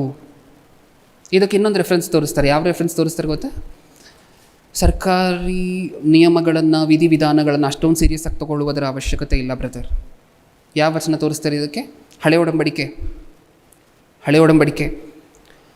ನೆಬೂಕದ್ನೆಚ್ಚರ್ ಒಂದು ವಿಗ್ರಹವನ್ನು ಕಟ್ಟಿಸಿ ಅದಕ್ಕೆ ನೀವು ಅಡ್ಡ ಬಿದ್ದಿಲ್ಲ ಅಂತ ಹೇಳಿದ್ರೆ ಬೆಂಕಿಯಲ್ಲಿ ಹಾಕ್ತೀವಿ ಅಂದಾಗ ಶದ್ರಕ್ ಮೇಷಕ್ ಅಬೇದ್ನೆಗೋ ಅದಕ್ಕೆ ಅಡ್ಡ ಬಿದ್ದಿಲ್ಲ ನೋಡಿ, ಅದಕ್ಕೆ ಅಡ್ಡ ಬೀಳಲಿಲ್ಲ ನೋಡಿ. ಹಾಗಾದರೆ ಅವ್ರು ಏನು ಮಾಡಿದ್ರು? ಅವತ್ತು ಪ್ರಭುತ್ವ ಹೊರಡಿಸಿದಂತಹ ನಿಯಮವನ್ನು ಮೀರಿದ್ರು. ನಾವು ಸಹ ಅವಾಗ ಬೇಕಾದರೆ ಅವ್ರು ಯಾವ ವಿಚಾರದಲ್ಲಿ ಮೀರಿದ್ರು? ಇಷ್ಟಕ್ಕೂ ಯಾವ ವಿಚಾರದಲ್ಲಿ ಮೀರಿದ್ರು? ಹೊಸ ಒಡಂಬಡಿಕೆಯಲ್ಲಿ ಇವಾಗ ತಾನೇ ನಾವು ಒಂದು ವಚನ ಓದ್ಕೊಂಡ್ವಿ. ಯಾವ ವಚನ ಓದ್ಕೊಂಡ್ವಿ? ನಿಮ್ಮ ದೇವರಾಗಿರುವಂತಹ ಒಂದು ರೆಫರೆನ್ಸ್ನ ಹಿಂದೆ ಇನ್ನೊಂದು ರೆಫರೆನ್ಸನ್ನು ಓದ್ಕೊಂಡ್ವಿ. ಯಾವುದದು? ಒಬ್ಬ ದೇವರಿಗೆ ಅಡ್ಡ ಬೀಳಬೇಕು, ಹೌದಾ? ಬೇರೆ ಎಲ್ಲೂ ಸಹ ನಿಮ್ಮ ಭಕ್ತಿ ತೋರ್ಪಡಬಾರದು. ಈ ರೆಫರೆನ್ಸನ್ನು ಈಗಾಗಲೇ ಓದಿದ್ದೀವಿ. ಅದನ್ನು ನೆರವೇರಿಸಿದ್ರೆ ಇಲ್ವಾ ಶದ್ರಕ್ ಮೇಷಕ್ ಅಬೇದ್ನೆಗೋ? ನೆರವೇರಿಸಿದ್ರು. ಅದನ್ನು ತೊಗೊಂಬಂದು ಸರ್ಕಾರಿ ನಿಯಮಗಳಿಗೆ ಅವತ್ತು ಶದ್ರಕ್ ಮೇಷಕ್ ಅಬೇದ್ನೆಗೋ ಒಳಪಟ್ಟಿಲ್ಲ ನೋಡಿ, ಅದನ್ನು ತೊಗೊಂಬಂದು ಇಲ್ಲಿ ನ್ಯಾಷನಲ್ ಫ್ಲಾಗ್ಗೆ ನ್ಯಾಷನಲ್ ಅಂತ ನೀವು ಹಾಡದೆ ಹೋದರೂ ಪರವಾಗಿಲ್ಲ ಅನ್ನುವಂಥದ್ದು ಯಾವ ನ್ಯಾಯ? ಹೌದಲ್ವಾ? ಇವರು ನ್ಯಾಷನಲ್ ಫ್ಲಾಗ್ಗೆ, ನ್ಯಾಷನಲ್ ಆ್ಯಂಥಮ್ಗೆ ಹಾಡದೆ ನೀವು ಒಳಪಡದೇ ಇದ್ದರೆ ಅದು ಪಾಪ ಅಂತ ನಾವು ಹೇಳ್ತಿಲ್ಲ. ಆದರೆ ನ್ಯಾಷನಲ್ ಫ್ಲಾಗ್ಗೆ, ನ್ಯಾಷನಲ್ ಆ್ಯಂಥಮ್ಗೆ ಒಬ್ಬರು ಪಾಸ್ಟ್ ಇದ್ದಾರೆ ಅಂತ ಅಂದ್ಕೊಳ್ಳಿ. ಆ ಪಾಸ್ಟ್ರು ಪೂರ್ತಿಯಾಗಿ ನ್ಯಾಷನಲ್ ಆ್ಯಂಥಮ್ಗೆ ನಾವು ಹಾಡೋದಿಲ್ಲ ಅಂತ ಹೇಳಿದ್ರು ಅದು ನಡೆಯುತ್ತೆ. ಯಾಕೆಂದರೆ ಆ ವ್ಯಕ್ತಿ ಮಾಡ್ತಿರುವಂತಹ ಆ ವ್ಯಕ್ತಿ ಜೀವನ ಶೈಲಿ ಆಗಿದೆ. ಅದೇ ರೀತಿ ಅದೇ ಒಬ್ಬ ಗವರ್ನಮೆಂಟ್ ಉದ್ಯೋಗಿಗೋ ಅಥವಾ ಇನ್ನೊಂದು ಕಡೆ ಶಾಲೆಯಲ್ಲಿ ಶಿಕ್ಷಕನಾಗಿರುವತನೋ ಆತನಿಗೆ ಈ ಪ್ರಿನ್ಸಿಪಲನ್ನು ಅಂಟಿಸಿದ್ರು ಅಂತ ಅಂದ್ಕೊಳ್ಳಿ, ಏನಾಗೋಗುತ್ತೆ? ಹೌದಲ್ವಾ? ಇಲ್ಲೇನಂತ ಹೇಳ್ತು ಸತ್ಯವೇದ ನಮಗೆ? ನಿಮ್ಮ ಅಧಿಕಾರಿಗಳಿಗೆ ಏನು ಮಾಡಬೇಕು ನೀವು? ಪ್ರತಿ ಮನುಷ್ಯನು ತನ್ನ ಮೇಲಿರುವ ಅಧಿಕಾರಿಗಳಿಗೆ, ಅಂದರೆ ಅವ್ರು ಮಾಡಿರುವಂತಹ ರೂಲ್ಸ್ ಆ್ಯಂಡ್ ರೆಗ್ಯುಲೇಷನ್ಸ್ಗೆ ಅಧೀನನಾಗಿರಲಿ. ಯಾಕೆ ಅಂತಾರೆ, ದೇವರಿಂದ ಹೊರತು ಒಬ್ಬರಿಗೂ ಅಧಿಕಾರವಿರುವುದಿಲ್ಲ. ಇರುವ ಅಧಿಕಾರಿಗಳು ದೇವರಿಂದ ನೇಮಿಸಲ್ಪಟ್ಟವರು. ಒಂದು ರೆಫರೆನ್ಸ್ ಆಯಿತಾ? ಇನ್ನೊಂದು ರೆಫರೆನ್ಸ್ ನೋಡೋಣ ಸತ್ಯವೇದದಲ್ಲಿ ಇನ್ನೂ ಏನಿದೆ ಅಂತ ಹೇಳಿ. ತೀತನಿಗೆ ಬರೆದ ಪತ್ರಿಕೆ 3ನೇ ಅಧ್ಯಾಯ 1ನೇ ವಚನ. ತೀತನಿಗೆ ಬರೆದ ಪತ್ರಿಕೆ 3ನೇ ಅಧ್ಯಾಯ 1ನೇ ವಚನ.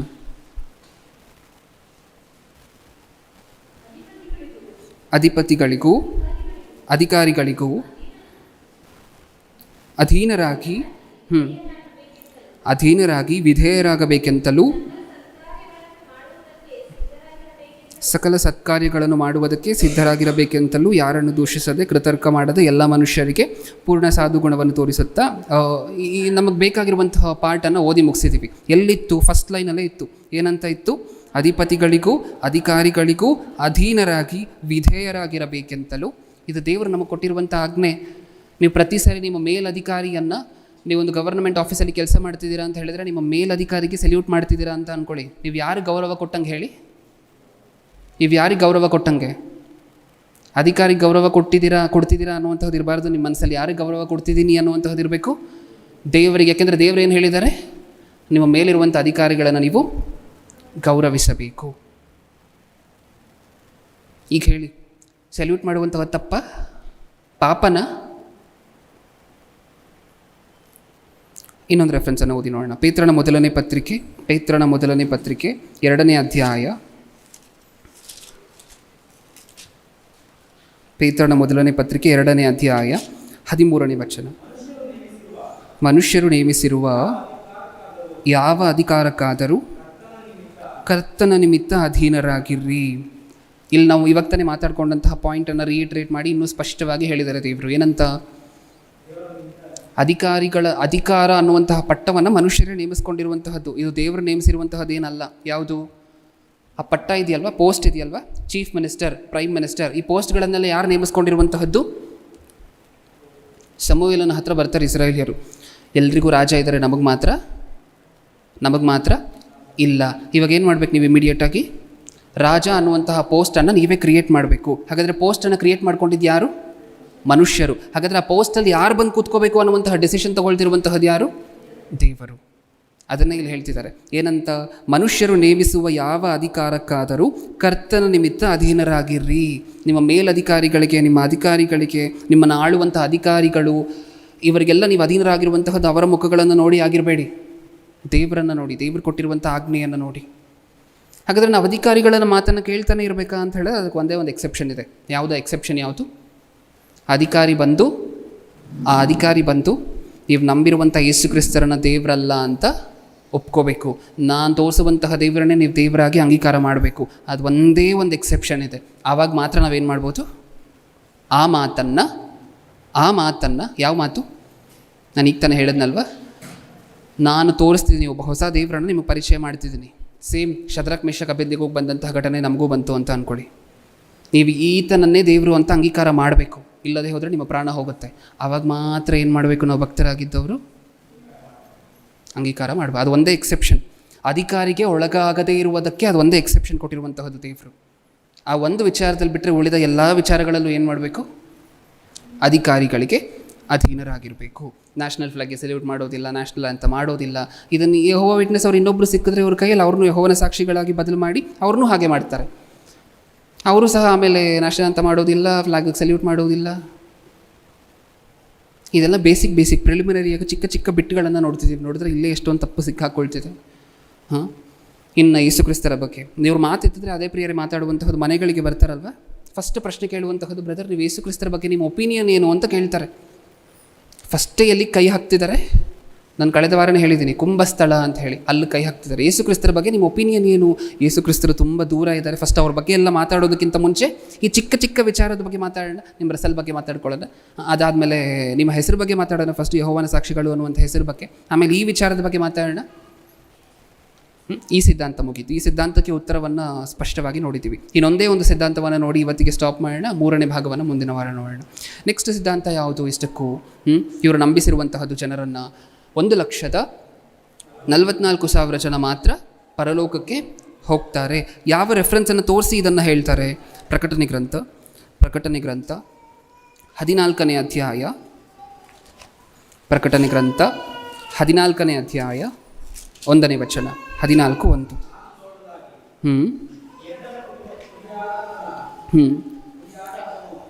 ನಾನೇ ಓದ್ತೀನಿ, ಟೈಮಾಗಿ ಹೋಗ್ತಿದೆ. ನಾನು ನೋಡಲಾಗಿ ಯಜ್ಞದ ಕುರಿಯಾದ ಆತನು ಚಿಯೋನ್ ಪರ್ವತದ ಮೇಲೆ ನಿಂತಿರುವುದನ್ನು ಕಂಡೆನು.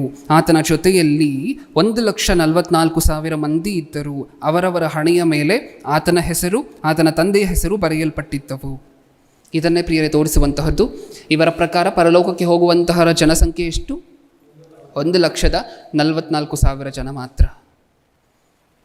ಯಾವ ರೆಫರೆನ್ಸನ್ನು ತೋರಿಸಿ ಹೇಳ್ತಾರೆ? ಈ ರೆಫರೆನ್ಸನ್ನು ಏನಂತ ಇದೆ? ರೆಫರೆನ್ಸಲ್ಲಿ 1,44,000 ಜನ ನಿಂತಿದ್ದಾರೆ. ಅಲ್ಲಿ ಅವರ ಹಣೆಗಳ ಮೇಲೆ ಏನಿದೆ? ಆತನ ಹೆಸರು ಅಂದರೆ ಯೇಸು ಕ್ರಿಸ್ತರ ಹೆಸರು, ಆತನ ತಂದೆಯ ಹೆಸರು ಅಂದರೆ ತಂದೆ ಆಗಿರುವಂತಹ ದೇವರ ಹೆಸರು. ಆ 1,44,000 ಜನರ ಹಣೆಯ ಮೇಲೆ ಮಾತ್ರ ಇದೆ. ಇವರು ಮಾತ್ರ ಪರಲೋಕಕ್ಕೆ ಹೋಗುವಂಥವರು. ಹಾಗಾದರೆ ಉಳಿದಂಥವರೆಲ್ಲ ಏನು ಮಾಡ್ತಾರೆ ಅಂತ ಇವರನ್ನೇ ಒಂದು ಪ್ರಶ್ನೆ ಕೇಳಿದ್ರಿ ಅಂತ ಅಂದ್ಕೊಳ್ಳಿ. ಕಳೆದ ವಾರ ಹೇಳಿ ಉಳಿದಂಥವ್ರು ಏನು ಮಾಡ್ತಾರೆ? 1,44,000 ಜನ ಬಿಟ್ಟು ಆಮೇಲೆ ಭೂಪರದೇಶಿ ಅನ್ನುವಂತಹದ್ದು ಸೃಷ್ಟಿಯಾಗುತ್ತೆ ಉಳಿದಂಥವರಿಗೋಸ್ಕರ. ಏನು? ಭೂಪರದೇಶಿ ಅನ್ನುವಂಥದ್ದು ಸೃಷ್ಟಿಯಾಗುತ್ತೆ. ನಾವು ಸತ್ಯವೇದದಲ್ಲಿ ಏನೇನು ಮಾಡಿ ಹುಡುಕಿದ್ರೂ ಸಹ ಈ ಪದ ಸಿಕ್ಕೋದಿಲ್ಲ. ಯಾಕೆಂದರೆ ಸತ್ಯವೇದದಲ್ಲಿ ಇಲ್ಲ.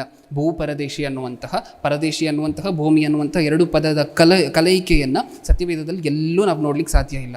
ಆದರೂ ಸಹ ಇವರೊಂದು ಹೊಸ ಪದವನ್ನು ಸೃಷ್ಟಿ ಮಾಡಿ, ಆ ಪದವನ್ನು ಏನಕ್ಕೋಸ್ಕರ ಸೃಷ್ಟಿ ಮಾಡಿದ್ರು ಗೊತ್ತಾ?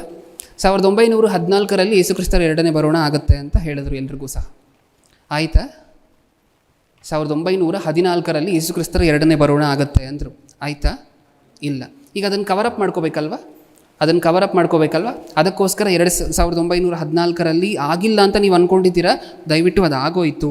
ರಹಸ್ಯವಾಗಿ ಯೇಸು ಕ್ರಿಸ್ತರ 2ನೇ ಬರೋಣ ಆಗೋಯಿತು ಅಂತ ಹೇಳಿ ಅದನ್ನು ಕವರಿಂಗ್ ಮಾಡಲಿಕ್ಕೆ ಒಂದು ಸ್ಟೋರಿ ಕ್ರಿಯೇಟ್ ಮಾಡಿದ್ರು. ಆಮೇಲೆ ಇನ್ನೊಂದು ಸರಿ ಹೇಳಿದ್ರು 1951ರಲ್ಲಿ ಯೇಸು ಕ್ರಿಸ್ತರ 2ನೇ ಬರೋಣ ಆವಾಗ ನಡೆಯುತ್ತೆ ಅಂತ ಹೇಳಿ. ಅದು ಸುಳ್ಳಾಯಿತು. ಈ ಸುಳ್ಳುಗಳನ್ನೆಲ್ಲ ಕವರ್ ಮಾಡ್ಕೊಳ್ಳಿಕ್ಕೋಸ್ಕರ ಆಮೇಲೆ ಒಂದು ಹೊಸ ಹಿಸ್ಟಾಲಜಿಯನ್ನು ಕ್ರಿಯೇಟ್ ಮಾಡಿ ಏನಂತ ಹೇಳಿದ್ರು? ಯೇಸು ಕ್ರಿಸ್ತರ 2ನೇ ಬರೋಣ ಆಗೋಯಿತು ರಹಸ್ಯವಾಗಿ 1914ರಲ್ಲಿ. ಕಳ್ಳನು ಬರುವಂತೆ ಬರ್ತೀನಿ ಅಂತ ಬರೆದಿದ್ದಾರಲ್ವ, ಆ ಕಳ್ಳನು ಬರುವಂತೆ ಬಂದಾಗೋಯಿತು. ಓಕೆ, ಈಗ ನೆಕ್ಸ್ಟ್ ಏನು ಅಂತ ಹೇಳಿದ್ರೆ ಮತ್ತೆ ಯೇಸು ಕ್ರಿಸ್ತರು ಇನ್ನೊಂದು ಸಾರಿ ಬರ್ತಾರೆ. ಆವಾಗ ಭೂಪರದೇಶಿ ಅನ್ನುವಂಥದ್ದು ಈ ಭೂಮಿಗೆ ಅಂತ್ಯ ಇಲ್ಲ. ಏಕೆಂದರೆ ಇವರು ಈಗಾಗಲೇ 2 ಸಾರಿ ಹಿಂದೆ ಪ್ರಕಟಣೆ ಕೊಟ್ಟಿದ್ರಲ್ವ, ಭೂಮಿ ನಾಶ ಆಗುತ್ತೆ, ಭೂಮಿ ನಾಶ ಆಗುತ್ತೆ, ಯೇಸು ಕ್ರಿಸ್ತರು 2ನೇ ಬರೋಣದಲ್ಲಿ ಬರ್ತಾರೆ ಅಂತ ಹೇಳಿ. ಭೂಮಿನೂ ನಾಶ ಆಗಿಲ್ಲ, ಯೇಸು ಕ್ರಿಸ್ತರು ಬಂದಿಲ್ಲ. ಇದನ್ನೆಲ್ಲ ಕವರಿಂಗ್ ಮಾಡ್ಕೊಳ್ಲಿಕ್ಕೋಸ್ಕರ ನಾವು 2 ಸಾರಿ ಈಗಾಗಲೇ ಸುಳ್ಳು ಹೇಳಿದ್ದೀವಿ, ಭೂಮಿ ನಾಶನ ಆಗುತ್ತೆ ಅಂತ ಹೇಳಿ. ಅದಂತೂ ನಾಶನ ಆಗಿಲ್ಲ. ಇವಾಗ ಹೊಸ ಸ್ಟೋರಿ ಏನು ಕ್ರಿಯೇಟ್ ಮಾಡಿದ್ರು, ಭೂಮಿಯ ಮೇಲೆ ಯಾವತ್ತಿಗೂ ನಾಶ ಆಗೋದಿಲ್ಲ, ಶಾಶ್ವತವಾಗಿ ಉಳಿಯುತ್ತೆ. ಏನಾಗಿ ಮಾರ್ಪಡುತ್ತಂತೆ ಹಾಗಾದರೆ ಭೂಮಿ? ಭೂಪರದೇಶಿಯಾಗಿ ಮಾರ್ಪಡುತ್ತೆ. ಆ 1,44,000 ಜನ ಮಾತ್ರ ಪರಲೋಕಕ್ಕೆ ಹೋಗ್ತಾರೆ. ಉಳಿದಂತಹ ಭಕ್ತರೆಲ್ಲ ಈ ಭೂಪರದೇಶಿಯಲ್ಲಿ ಶಾಶ್ವತವಾಗಿ ಇರ್ತಾರೆ, 1000 ವರ್ಷ ಪರಿಪಾಲನೆ ಮಾಡ್ತಾರೆ.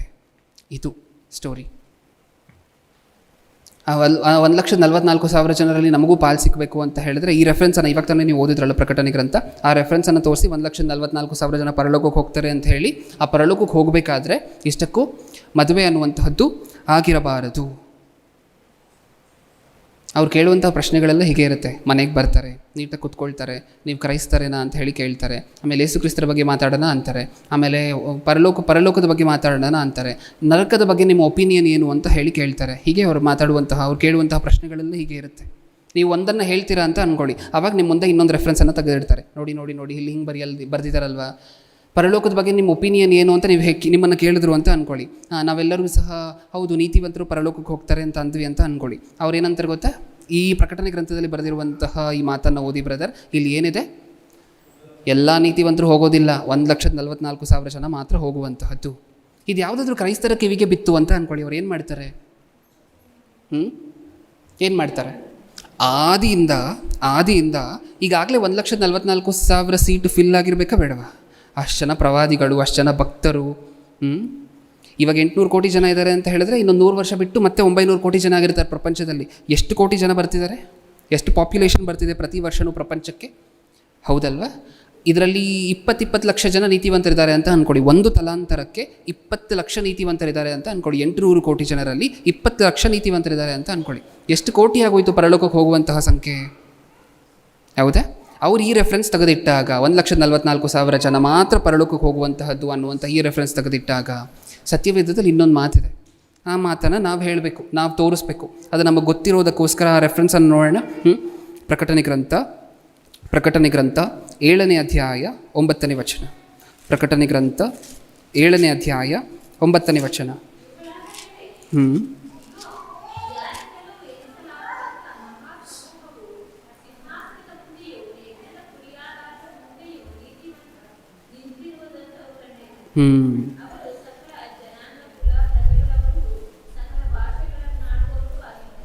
ಹೌದಾ? ಏನಂತ ಹೇಳಿದ್ದಾರೆ ಇಲ್ಲಿ? ಅವ್ರು ಬರೀ 1,44,000 ಜನ ಮಾತ್ರ ಅಂತ ಹೇಳಿ ಒಂದು ರೆಫರೆನ್ಸನ್ನು ತೋರಿಸಿದ್ರು. ಸತ್ಯವೇದದಲ್ಲಿ ಏನಿದೆ? ಇಷ್ಟಕ್ಕೂ ಪರಲೋಕಕ್ಕೆ ಹೋಗುವಂಥವರ ಸಂಖ್ಯೆ ಎಷ್ಟು? ಸಿದ್ಧ ಆಗಿ ನಿಂತಿರುವಂಥವರ ಸಂಖ್ಯೆ ಇವುಗಳಾದ ಮೇಲೆ ಇಗೋ, ಯಾರಿಂದಲೂ ಎಣಿಸಲಾಗದಂಥ ಮಹಾಸಮೂಹವು ಸಿಂಹಾಸನದ ಮುಂದೆಯೂ ಯಜ್ಞದ ಕುರಿಯಾದಾತನ ಮುಂದೆಯೂ ನಿಂತಿರುವುದನ್ನು ಕಂಡೆನು. ಅವರು ಸಕಲ ಜನಾಂಗ, ಕುಲ, ಪ್ರಜೆಗಳವರು, ಸಕಲ ಭಾಷೆಗಳನ್ನಾಡುವವರೂ ಆಗಿದ್ದರು. ಅವರು ಬಿಳಿ ನಿಲುವಂಗಿಯನ್ನು ತೊಟ್ಟುಕೊಂಡು ತಮ್ಮ ಕೈಗಳಲ್ಲಿ ಖರ್ಜೂರದ ಗರಿಗಳನ್ನು ಹಿಡಿದುಕೊಂಡಿದ್ದರು. ಇವ್ರು ಯಾರು ಇಷ್ಟಕ್ಕೂ? ಹಾಗಾದರೆ ಆ 1,44,000 ಜನ ಮಾತ್ರ ಪರಲೋಕಕ್ಕೆ ಹೋಗ್ತಾರೆ ಅಂದರೆ ಇವ್ರು ಯಾರು? ಯಾರಿಂದಲೂ ಎಣಿಸಲಾಗದೇ ಇರುವಷ್ಟು ಜನ ನಿಂತಿದ್ದಾರಂತೆ. ಇವರೆಲ್ಲ ಯಾರು? ಅದು ಏನಂತ ಬರ್ತಿದ್ದಾರೆ ಇಲ್ಲಿ? ಸಕಲ ಜನಾಂಗ, ಕುಲ, ಭಾಷೆ ಎಲ್ಲರಿಂದ ಸೆಲೆಕ್ಟ್ ಆಗಿರುವಂಥ ಒಂದಷ್ಟು ಜನ, ಯಾರಿಂದಲೂ ಎಣಿಸ್ಲಿಕ್ಕಾಗದೇ ಇರುವಷ್ಟು ಜನ ನಿಂತಿದ್ದಾರಂತೆ. ಇವ್ರು ಯಾರು? ಪರಲೋಕಕ್ಕೆ ಹೋಗುವಂಥವ್ರು ಅಂದರೆ ನಿಜವಾಗ್ಲೂ ಇವರು ಪ್ರಿಯರೇ ಯಾರು? ಇವಾಗ ನೀವು ನೋಡಿದ್ರಲ್ಲ, ಯಾರಿಂದಲೂ ಎಣಿಸಲಿಕ್ಕೆ ಆಗದೇ ಇರುವಷ್ಟು ಜನ ಪರಲೋಕಕ್ಕೆ ಸೇರ್ತಾರೆ. ನಮಗೆ ಅನ್ನಿಸ್ಬೋದು ಪರಲೋಕದ ಬಾಗಿಲು ಚಿಕ್ಕದು ಅಂತ ಬರ್ಸಿದಾರಲ್ವ, ಹೋಗುವಂಥ ಸ್ವಲ್ಪ ಜನನೇ ಅಂತ ಬರ್ಸಿದಾರಲ್ವ. ಹೌದು, ಸ್ವಲ್ಪ ಜನನೇ. ಆದರೆ ಆ ಜನ ಸ್ವಲ್ಪ ಜನ ಅಂದರೆ 6 ಜನ 7 ಜನ ಹೋಗ್ತಾರೆ ಅಂತಲ್ಲ ಅದರ ಅರ್ಥ. ನಾನು ಈಗಾಗಲೇ ಹೇಳಿದ್ದೀನಿ, ಪ್ರಪಂಚದಲ್ಲಿ ಈಗ ಪ್ರಪಂಚದ ಪಾಪ್ಯುಲೇಷನ್ 800 ಕೋಟಿ. ಈ 800 ಕೋಟಿ ಜನರಲ್ಲಿ 20 ಲಕ್ಷ ಜನ ಮಾತ್ರ ನೀತಿವಂತರಿದ್ದಾರೆ ಅಂತ ಅಂದ್ಕೊಳ್ಳಿ. ಈ 800 ಕೋಟಿ ಜನರು ಇನ್ನೊಂದು 100 ವರ್ಷ ಆದಮೇಲೆ ಮತ್ತೆ ಎಷ್ಟು ಕೋಟಿ ಜನ ಬರ್ತಾರೆ? 900 ಕೋಟಿ ಜನ. ಆವಾಗ ಅದರಲ್ಲಿ ಒಂದು 30 ಲಕ್ಷ ಜನ ನೀತಿವಂತರಿದ್ದಾರೆ ಅಂತ ಅಂದ್ಕೊಳ್ಳಿ. ಆದಿಯಿಂದ ಹೀಗೆ ಕೌಂಟ್ ಮಾಡ್ತಾ ಬನ್ನಿ, ಎಷ್ಟು ಜನ ಇದ್ದಾರೆ, ಎಷ್ಟು ಜನ ಸಿಗ್ತಾರೆ ನಿಮ್ಮ ಕೈಗೆ? ಕೋಟಿಯಲ್ಲಿರುತ್ತೆ, ಲಕ್ಷದಲ್ಲಿರುತ್ತೆ ಪರಲೋಕಕ್ಕೆ ಹೋಗುವಂಥವರ ಸಂಖ್ಯೆ. ಕೋಟಿಯಲ್ಲಿರುತ್ತೆ. ಈ ಚಿಕ್ಕ ಮಕ್ಕಳೆಲ್ಲ ಎಲ್ಲಿಗೆ ಹೋಗಬೇಕು? ಚಿಕ್ಕ ಮಕ್ಕಳು ಪಾಪ ಬೇರೆ ಬೇರೆ ಕಾಯಿಲೆ ಬಂದು ಚಿಕ್ಕ ವಯಸ್ಸಲ್ಲೇ ತೀರ್ಕೊಂಡ್ಬಿಡ್ತಾರೆ. ಎಲ್ಲಿಗೆ ಹೋಗ್ತಾರೆ ಇವರು? ಎಷ್ಟು ಜನ ಪರಲೋಕಕ್ಕೆ ಹೋಗುವಂಥವ್ರು? ಎಷ್ಟು ಜನ ಹಾಗಾದರೆ? ಹೌದಾ? ಯಾಕೆ ಅಂದರೆ ಈ 1,44,000 ಜನ ಅಂತ ಏನಕ್ಕೋಸ್ಕರ ಬ್ರದರ್ ಅಲ್ಲಿ ಬರ್ಸಿದ್ದಾರೆ? ಎಷ್ಟಕ್ಕೂ ಈ 1,44,000 ಜನ ಯಾರು ಅಂತ ನಮಗೆ ಗೊತ್ತಾಗಬೇಕಾದ್ರೆ 144,000 ಜನ ಮಾತ್ರ ಪರಲೋಕಕ್ಕೆ ಹೋಗ್ತಾರ ಅನ್ನುವಂತಹ ಒಂದು ಅಂಶ ಇದೆ. MBTH ಅಲ್ಲಿ ಮುಂಚೆ ಮಾಡಿ ಮುಗಿಸಿದ್ದೀವಿ. ಅದನ್ನು ಕೇಳುವಂತಹ ಪ್ರಯತ್ನವನ್ನು ಮಾಡಿ. ಏಕೆಂದರೆ 1-1.5 ಗಂಟೆ ಪೂರ್ತಿ ಆ ಮೆಸೇಜ್ ಇರೋದ್ರಿಂದ ಆ ಮೆಸೇಜನ್ನು ಒಂದು ಸರಿ ಕೇಳಿದ್ರೆ ಇಲ್ಲಿ 1,44,000 ಜನ ಅಂತ ಏನಕ್ಕೋಸ್ಕರ ದೇವರು ಬರೆಸಿದ್ದಾರೆ ಅಂತ ನಮ್ಗೆ ಅರ್ಥ ಆಗುತ್ತೆ. ಸಮಯ ತುಂಬ ಆಗಿದೆ, ಕಣ್ಮುಚ್ಚಿ ಈ 2ನೇ ಸಿದ್ಧಾಂತವನ್ನು ಸಹ ಸೇರಿ ಮುಂದಿನ ವಾರ ಕಂಟಿನ್ಯೂ ಮಾಡೋಣ. ಪ್ರೀತಿಯುಳ್ಳ ಪರಲೋಕದಲ್ಲಿರುವ ನಮ್ಮ ತಂದೆ, ಒಂದು ಮಹೋನ್ನತವಾಗಿರುವಂತಹ ದಿನವನ್ನು ಕೊಟ್ಟಿಕ್ಕಾಗಿ ನಿಮಗೆ ಸ್ತೋತ್ರ. ನೀವು ಕೊಟ್ಟಿರುವಂತಹ ಈ ಅತ್ಯಮೂಲ್ಯವಾಗಿರುವಂತಹ ಸಮಯದಲ್ಲಿ ಅಪವಾದಿ ಯಾರನ್ನು ಉಪಯೋಗ ಮಾಡಿಕೊಂಡು ಆರಿಸಿಕೊಂಡಂಥವರನ್ನೂ ಸಹ ಮೋಸ ಮಾಡ್ತಿದ್ದಾನೋ, ಜನರು ಮೋಸ ಹೋಗಬಾರದು ಅನ್ನುವಂತಹ ಉದ್ದೇಶದಿಂದ ನೀವು ಸತ್ಯವೇದದಲ್ಲಿ ಬರೆಸಿರುವಂತಹ ನಿಜವಾದ ಮಾಹಿತಿಯನ್ನು ನಿಮ್ಮ ಮಕ್ಕಳ ಮುಂದೆ ಇಡ್ತಿರುವಂತಹ ಪ್ರಯತ್ನ ನಡೀತಿದೆ ತಂದೆ. ಈ ಪ್ರಯತ್ನವನ್ನು ಪೂರ್ತಿಯಾಗಿ ನಿಮ್ಮ ಮಕ್ಕಳಿಗೆ ಸಂಪೂರ್ಣವಾಗಿ ಅರ್ಥ ಆಗುವಂತೆ ನೆಕ್ಸ್ಟ್ ಇನ್ನೊಂದು ಸಾರಿ ಈ ಅಪವಾದಿಯ ಅಸ್ತ್ರಗಳು ನಮಗೆ ಸಿಕ್ಕಿದಾಗ, ನಮಗೆ ಪ್ರಶ್ನೆಗಳನ್ನು ಮಾಡಿದಾಗ ಅವರ ಮುಂದೆ ನಿಂತು ಉತ್ತರ ಕೊಟ್ಟು ಸಾಧ್ಯವಾದರೆ ಅವರನ್ನೂ ಸಹ ಸತ್ಯದ ಮಾರ್ಗದಲ್ಲಿ ತರುವಂತಹ ಮಕ್ಕಳಾಗ್ತೀವಿ ಅನ್ನುವಂಥ ಭರವಸೆಯನ್ನು ಕೊಡ್ತಾ 2ನೇ ಸಂದೇಶ ಕೊಡಬೇಕಾದ್ರೆ ನಿಮ್ಮ ಮಗನ ಜೊತೆ ಪರಿಶುದ್ಧಾತ್ಮರ ಸಹಾಯವನ್ನು ಇಟ್ಟು ನಮಗೂ ಸಹ ಬೇಕಾಗಿರುವಂತಹ ವಿವೇಕವನ್ನು ದಯಪಾಲಿಸಿ ಅನ್ನುವಂಥ ಕೋರಿಕೆ ನಿಮ್ಮ ಮುಂದೆ ಇಡ್ತಾ ನನ್ನ ಪ್ರಾರ್ಥನೆ ಯೇಸು ಕ್ರಿಸ್ತರ ನಾಮದಲ್ಲಿ ಸಮರ್ಪಿಸಿ ಬೇಡಿಕೊಳ್ಳುತ್ತಿದ್ದೇನೆ, ಪರಲೋಕದಲ್ಲಿರುವ ನಮ್ಮ ತಂದೆಯೇ. ಆಮೆನ್.